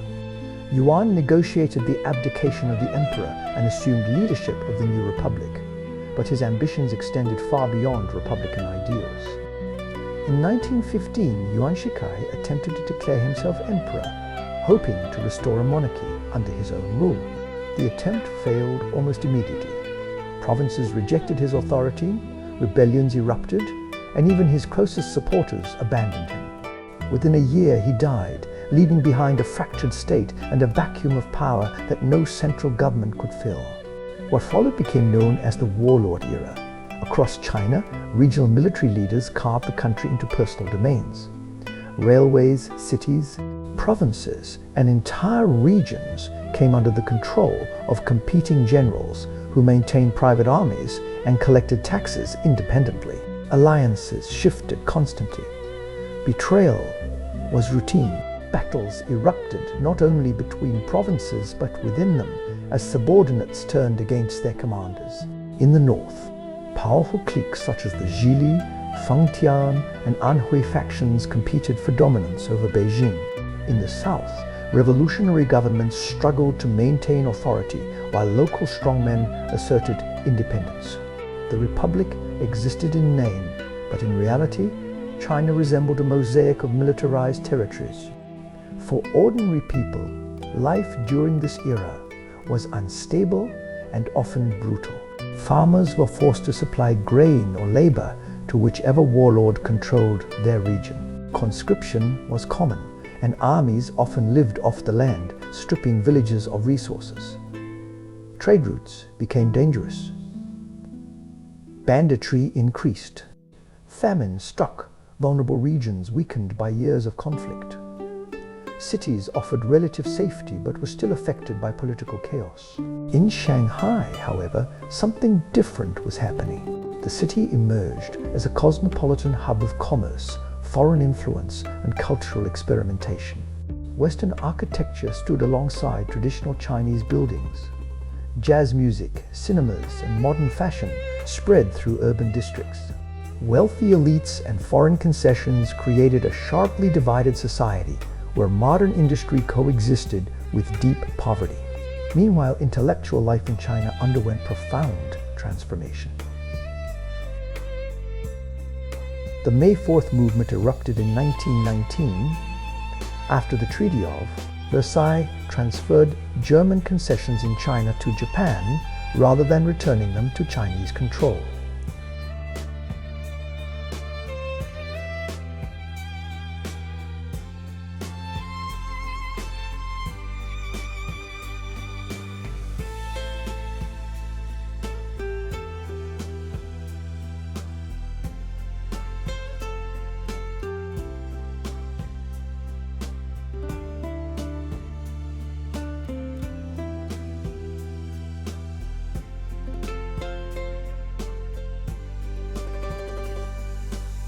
Students in Beijing protested, demanding national sovereignty and cultural reform. This movement challenged traditional Confucian values and promoted science, democracy, and linguistic reform. Writers began using vernacular Chinese instead of classical literary language, making literature more accessible to ordinary people. New ideas from Marxism, anarchism, and liberalism circulated widely among students and intellectuals searching for solutions to national crisis. Among these emerging ideologies, one would prove especially transformative. Marxism entered China through translations and study groups offering a framework for understanding imperialism, class struggle, and revolution. Small communist cells formed in major cities, including one founded in 1921 in Shanghai. Among its early members was Mao Zedong, a young intellectual from Hunan province who had grown up in a rural farming family. Mao combined revolutionary theory with deep understanding of peasant life. Unlike earlier Chinese revolutionaries who focused primarily on urban intellectuals or military elites, Mao saw potential power in the vast rural population suffering under warlord oppression. Meanwhile, the fragmented republic attempted reunification. The Nationalist Party, known as the Kuomintang, led by Sun Yat-sen and later Chiang Kai-shek, launched the Northern Expedition in the 1920s. Their goal was to defeat warlords and unify China under a central government. The campaign achieved partial success. Many warlords were defeated or absorbed, and a nominal national government was established in Nanjing. However, unity remained fragile. Political factions within the Kuomintang clashed with communists who had initially cooperated with them. In 1927, Chiang Kai-shek launched a violent purge of communists in Shanghai and other cities. marking the beginning of a prolonged civil conflict. From this point forward, China descended into a complex three-way struggle between nationalists, communists, and remaining warlords. Ideological divisions deepened while foreign powers maintained influence over coastal cities and trade routes. Then came an external catastrophe that transformed the entire conflict. In 1931, Japan invaded Manchuria, establishing a puppet state called Manchukuo under the former emperor Puyi. This invasion marked the beginning of Japan's expansion into China. Over the following years, Japanese forces advanced deeper into Chinese territory. In 1937, full-scale war erupted after the Marco Polo Bridge incident. The Second Sino-Japanese War became one of the most devastating conflicts of the 20th century. Japanese armies captured major cities including Beijing, Shanghai, and Nanjing. The fall of Nanjing was followed by one of the most horrific episodes in modern history. Mass killings, atrocities, and widespread destruction occurred during the occupation. Millions of civilians were killed, displaced, or subjected to extreme suffering during the war. Despite overwhelming losses, Chinese resistance continued. The nationalists retreated inland to Chongqing, while the communists established strongholds in rural northern regions, particularly in Yan'an. During this period, the communists developed guerrilla warfare strategies, mobilized peasant support, and expanded their influence. When World War II ended in 1945, Japan surrendered and withdrew from China. Yet peace did not return. Instead, the civil war between nationalists and communists resumed almost immediately. The communists, led by Mao Zedong and military commander Zhu De, gained strength through rural support, disciplined organization, and effective guerrilla tactics. The nationalists, despite foreign aid, suffered from corruption, inflation, and declining morale. By 1949, communist forces captured Beijing and declared the founding of the People's Republic of China. The nationalist government retreated to Taiwan. For the first time in centuries, a new political system controlled mainland China. The Imperial era was long gone. The Republic had collapsed, and now a revolutionary state began reshaping society entirely. The next chapter of China's history would be defined not by dynasties or emperors, but by ideology. Revolution and the attempt to transform a civilization at every level of life. The People's Republic and the Remaking of China. In 1949, after decades of war, invasion, and fragmentation, a new state emerged from the ruins of old China. The proclamation of the People's Republic of China marked not only a change of government, but a transformation of society at every level. At the center of this new era stood Mao Zedong, a man whose ideas and leadership had guided the communist victory in the Civil War. Mao's rise had begun in the countryside, far from the coastal cities and foreign concessions that once dominated modern Chinese politics. He believed that China's strength lay not in industrial elites or urban intellectuals alone, but in the vast rural peasantry who had endured centuries of hardship. From revolutionary base areas in places like Yan'an, communist forces had built parallel systems of governance, land reform, and military organization while resisting both Japanese occupation and nationalist armies. After victory, the new government moved quickly to consolidate control. Land reforms were introduced across the countryside, redistributing property from landlords to peasants. In many regions, this process was violent, involving struggle sessions where accused landlords were publicly denounced and punished. The intention was to dismantle centuries of feudal inequality, but the methods often produced fear, trauma, and deep social upheaval. The early years of the People's Republic focused on reconstruction. Industry was nationalized. Central planning replaced market systems. Soviet advisors assisted in designing factories, steel mills, and infrastructure projects. The state sought to transform China from an agrarian society into an industrial power capable of competing with global superpowers. Cities, once scarred by war, began to change again. Factories rose beside old neighborhoods. Workers moved in organized units under state employment. Education expanded rapidly as literacy campaigns reached rural villages. Simple textbooks and political slogans taught reading and writing to millions who had never attended school. Yet the drive for rapid transformation also brought instability. In 1958, Mao launched the Great Leap Forward, an ambitious campaign intended to accelerate industrial and agricultural production simultaneously.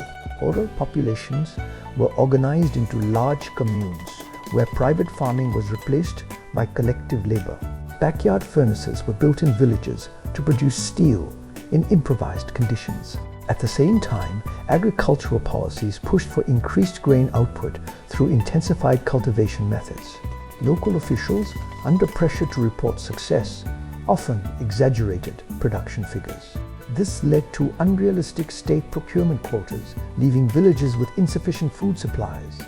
The result was catastrophic. Agricultural output collapsed in many regions. Combined with natural disasters and policy failures, widespread famine spread across the country. Millions of people suffered from starvation and hardship. Entire communities were devastated. The Great Leap Forward became one of the most tragic episodes in modern Chinese history, demonstrating the immense consequences of rapid and enforced transformation on such a vast population. After this period, the government gradually adjusted policies, allowing limited recovery in agriculture and reducing some of the most extreme collectivization measures. However, political tension remained high within the Communist Party leadership as debates emerged over the direction of the revolution and the role of ideology in governance. In 1966, Mao launched the Cultural Revolution. This movement aimed to reinforce revolutionary ideology and eliminate what were described as old customs, old culture, old habits, and old ideas. Young people organized into Red Guard groups became active participants in political campaigns across the country. Schools and universities were disrupted as students challenged teachers and officials accused of ideological deviation. Traditional cultural artifacts, temples, historical sites, and artworks were destroyed or damaged in some regions. Intellectuals, officials, and ordinary citizens were subjected to criticism sessions, forced confessions, and political persecution. The social fabric of many communities was deeply shaken as trust eroded, and political loyalty became a defining feature of daily life. At the same time, China remained a unified state undergoing rapid industrial and military development. Infrastructure expanded, including roads, railways, and defense industries.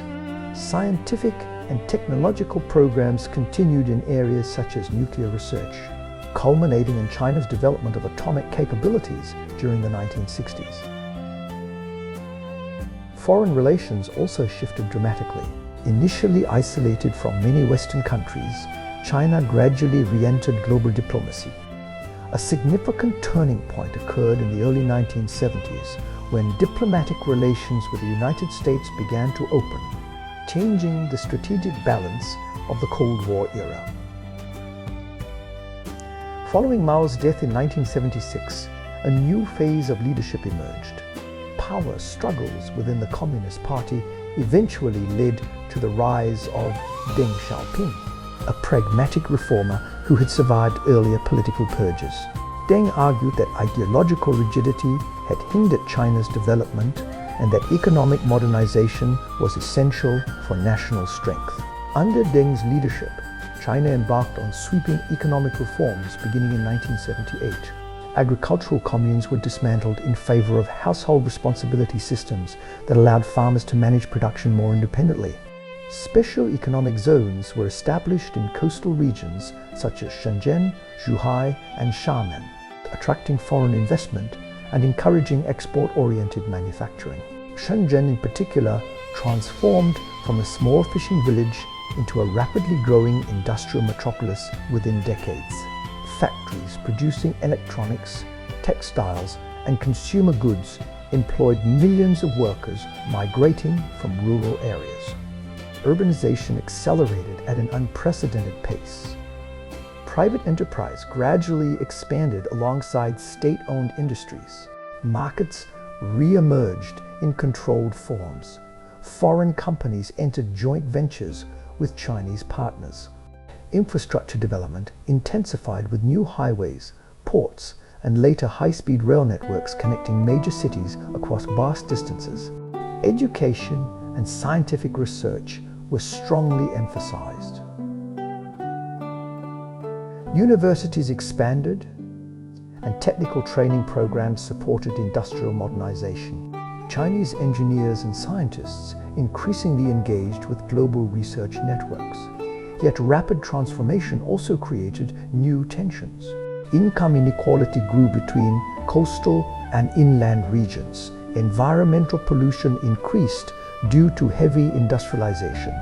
Migration from rural areas to cities created massive urban populations in need of housing, services, and employment. In 1989, student demonstrations centered in Beijing called for political reform and greater freedoms. These protests culminated in mass gatherings in public squares and were eventually suppressed by the government. The event became one of the most sensitive and debated moments in modern Chinese history. Despite political challenges, economic development continued in the following decades. Under leaders such as Jiang Zemin and Hu Jintao, China deepened its integration into the global economy. In 2001, China joined the World Trade Organization, marking a major step in international trade participation. Factories expanded dramatically as China became known as the world's manufacturing center. Coastal megacities such as Shanghai, Guangzhou, and Shenzhen grew into global urban hubs filled with skyscrapers, highways, ports, and financial districts. High-speed rail systems connected distant regions at speeds unimaginable in earlier eras. Technological advancement accelerated into the 21st century. China became a major player in telecommunications, renewable energy, artificial intelligence research, and space exploration. Lunar missions and satellite programs demonstrated increasing scientific capability. Digital platforms transformed communication, commerce, and daily life. At the same time, the government maintained strong central authority under the Communist Party. Economic liberalization coexisted with political control, creating a distinctive system blending market activity with state planning and oversight. Today, China stands as one of the most influential nations in the world, with vast industrial capacity, a large population, complex technological infrastructure, and deep historical continuity stretching back thousands of years. Ancient traditions such as calligraphy, philosophy, and classical literature continue to exist alongside futuristic cities and digital economies. From the early villages along the Yellow River to modern skyscrapers of Shanghai and Shenzhen, the story of China is one of repeated cycles of unity and division, expansion and collapse, tradition and transformation. It is a civilization shaped by rivers, dynasties, wars, philosophies, and reinventions across an unbroken span of human history. China in the contemporary world. And the weight of history. In the opening decades of the 21st century, China stood at a point unlike any previous moment in its long historical arc. It was no longer an empire ruled by dynasties of emperors, nor a fractured land of competing warlords, nor a revolutionary state struggling for survival.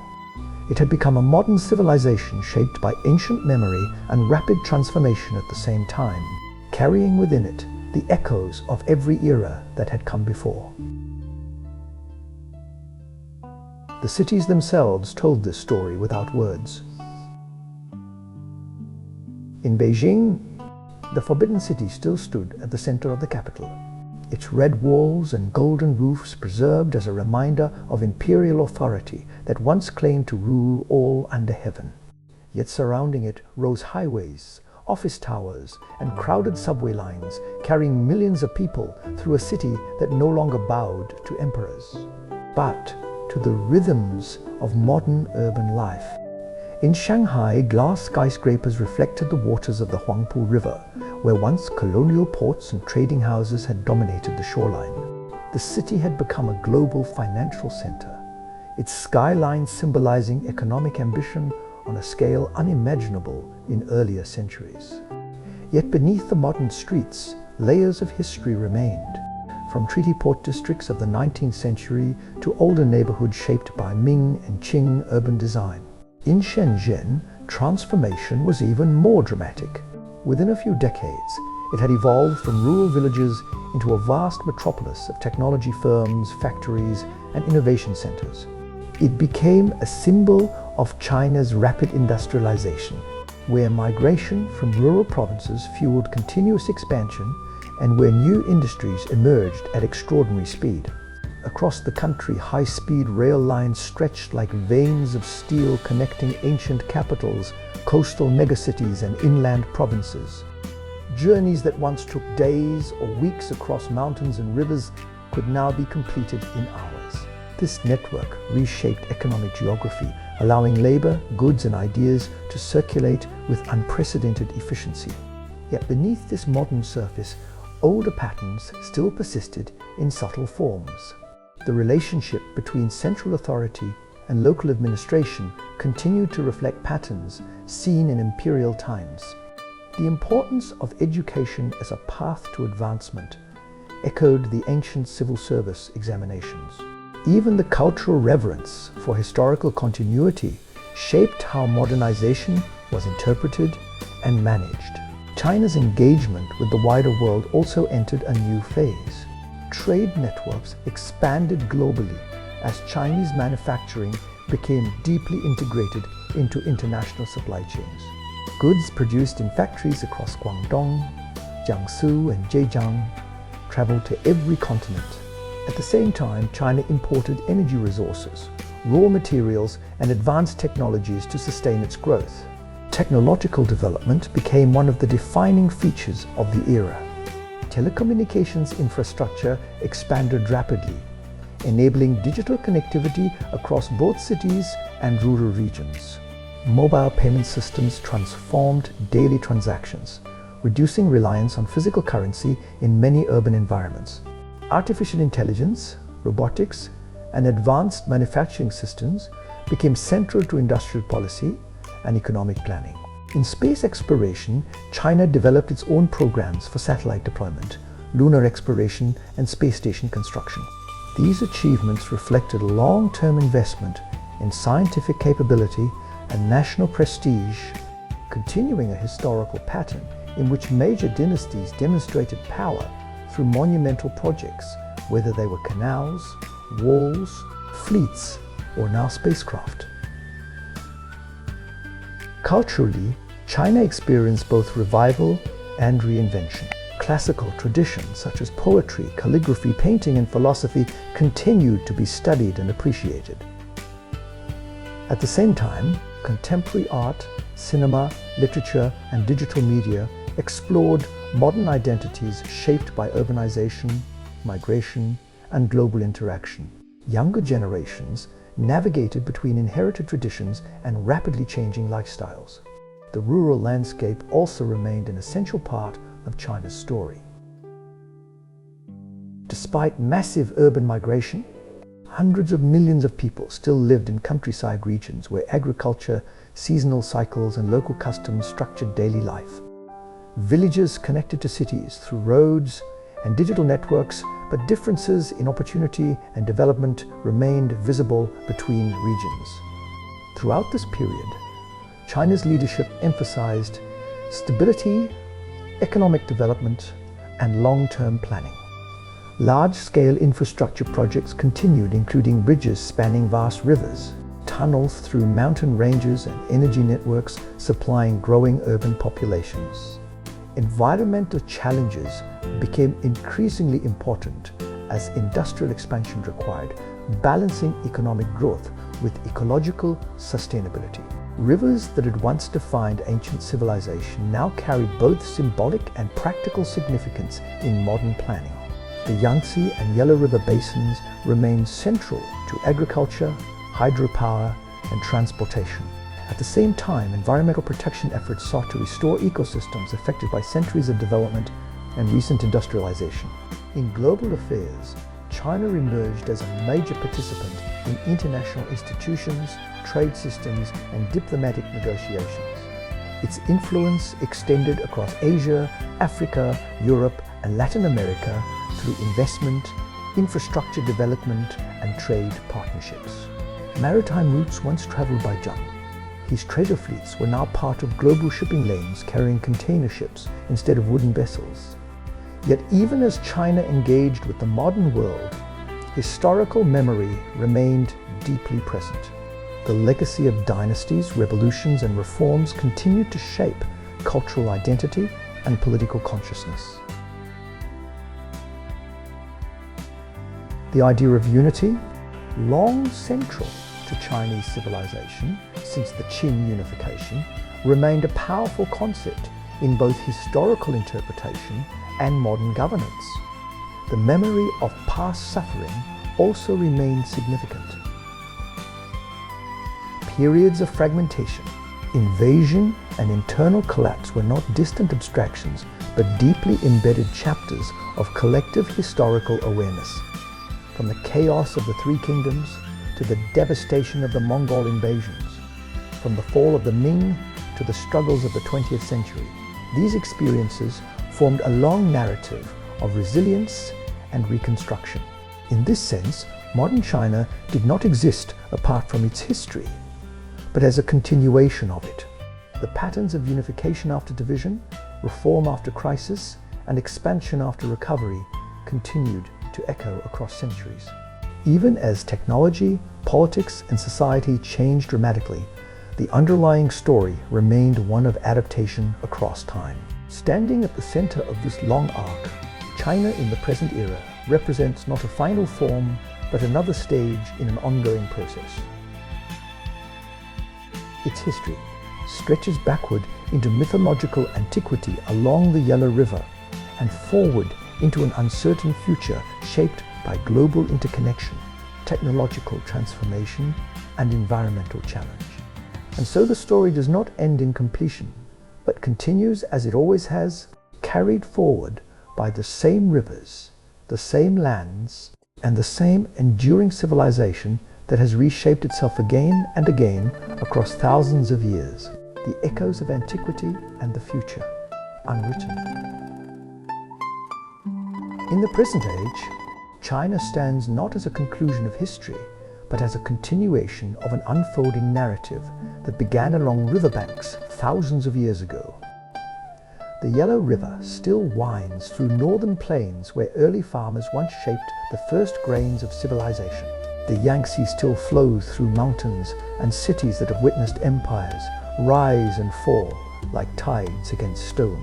These rivers have seen dynasties born, kings crowned, cities burned and rebuilt, and now they carry the reflections of skyscrapers and bridges stretching across horizons once ruled by silence and wilderness. To understand modern China is to see layers of time existing at once. Beneath the surface of contemporary life lie remnants of every era. Archaeological sites preserve the bronze vessels of the Shang, the terracotta warriors of the Qin, the manuscripts of Han scholars, the poetry of Tang masters, the porcelain of Sung kilns, the voyages of Ming admirals, and the fractured landscapes of Republican struggle. These are not separate stories, but interconnected strands of a single, continuous civilization. In cities like Xi'an, once known as Chang'an, ancient walls still enclose neighborhoods where markets operate under modern lights. Here, history is not distant memory, but physical presence. Streets that once echoed with camel caravans along the Silk Road now carry traffic. Yet the direction of movement remains similar, linking east and west in a constant exchange of goods and ideas. Farther south, in regions once shaped by Song prosperity, waterways still define life. Canals that once carried grain barges now sit beside highways and railways, their quiet surfaces reflecting both ancient bridges and modern infrastructure. In these landscapes, continuity is more visible than disruption, as if time has layered itself rather than replaced itself. In the north, the plains that once saw the thunder of Mongol cavalry now host industrial corridors, agricultural fields, and expanding urban clusters. The memory of frontier conflict lingers in fortifications and historical sites. But the region now participates in the same national rhythm of production, migration, and development that defines the modern era.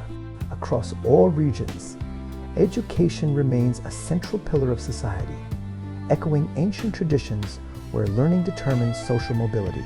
The examination halls of imperial times have transformed into modern universities and institutions of research, yet the cultural emphasis on study, discipline, and intellectual achievement remains deeply rooted. The relationship between people and state continues to reflect long historical patterns.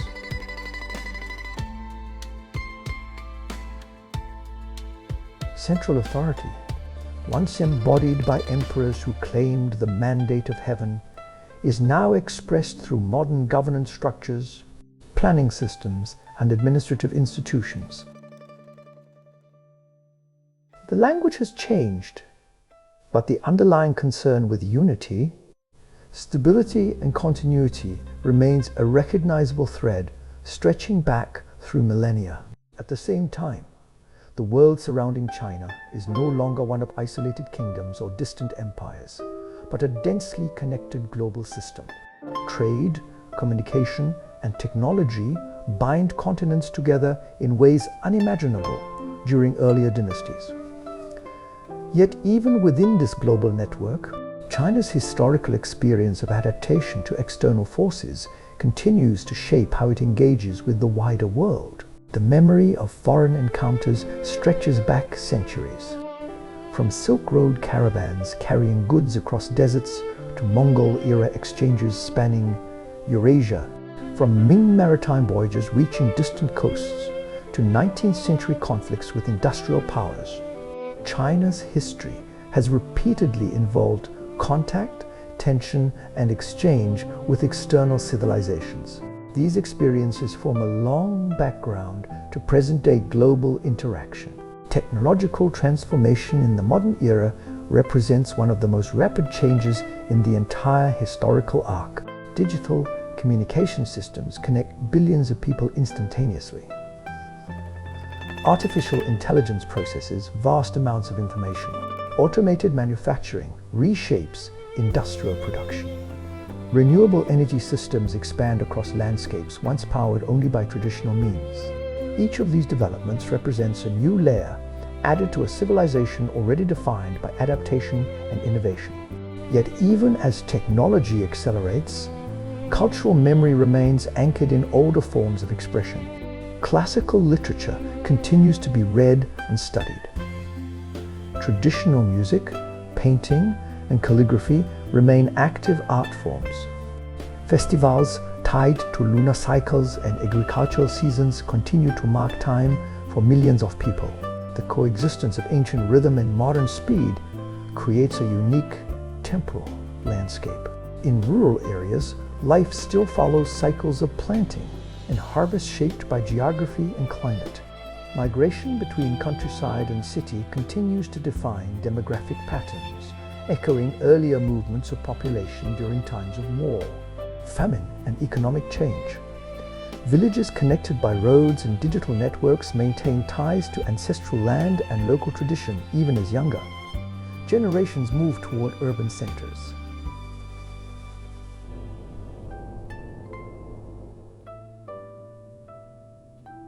skyscrapers house offices, apartments, and commercial centers. Subway systems move millions of passengers each day. High-speed rail lines link distant provinces in hours. Night markets, technology districts, and financial centers operate within the same urban fabric, creating environments of constant activity. Throughout this transformation, historical consciousness remains present in education, media, and public culture. Stories of ancient emperors, legendary generals, poets, and philosophers continue to be retold. Figures from the Three Kingdoms, the Tang court, the Song scholars, the Ming admirals, and the revolutionary leaders of the 20th century all exist within a shared cultural memory that spans thousands of years. This continuity creates a unique relationship between past and present. History is not only studied, but lived through symbols, language, and collective identity. The concept of civilization itself is understood as something continuous rather than fragmented, shaped by long cycles of unity and division, prosperity and crisis, expansion and contraction. Looking forward, the future of China, like its past, remains open to transformation. Environmental challenges, technological change, global interaction, and internal development will continue to shape its path. New cities will rise, old ones will evolve, and landscapes will continue to change under human influence. Yet the underlying river of history continues to flow, carrying forward patterns established long before written records began. From early settlements along the Yellow River to the digital networks of the present day, from Bronze Age villages to Space Age infrastructure, the story remains one of continuity across change. It is a civilization defined not by a single moment or empire, but by endurance through time itself. And as with every chapter before it, this one does not conclude the story. It simply becomes part of it, absorbed into the ongoing passage of history that continues beyond the limits of any single narrative, the distant origins, and the first awakening of civilization.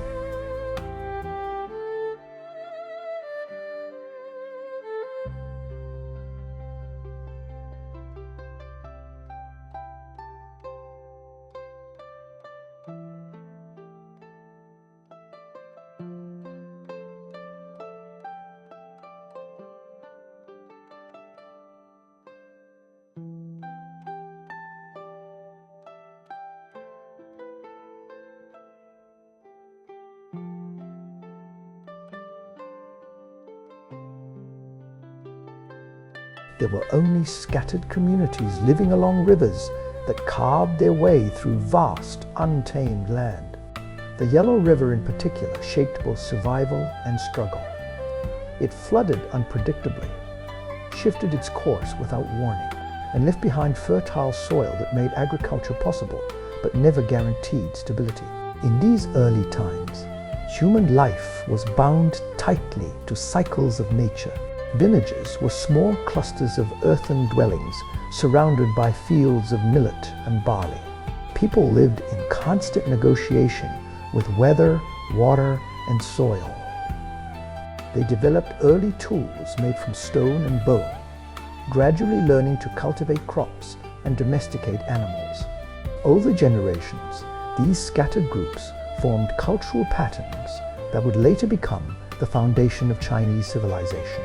Among these early cultures, the Yangshao and Longshan societies emerged as distinct archaeological horizons. The Yangshao communities are remembered for painted pottery and settled farming villages. The Longshan culture that followed introduced stronger fortifications, black pottery, and signs of increasing social hierarchy. Even at this early stage, the seeds of organization, authority, and ritual were beginning to form. From these foundations arose the earliest dynastic traditions recorded in later texts. The Xia dynasty is often described as the first dynasty, though its historical existence blends myth and archaeology. Stories speak of rulers who controlled floods, organized labor, and established hereditary rule.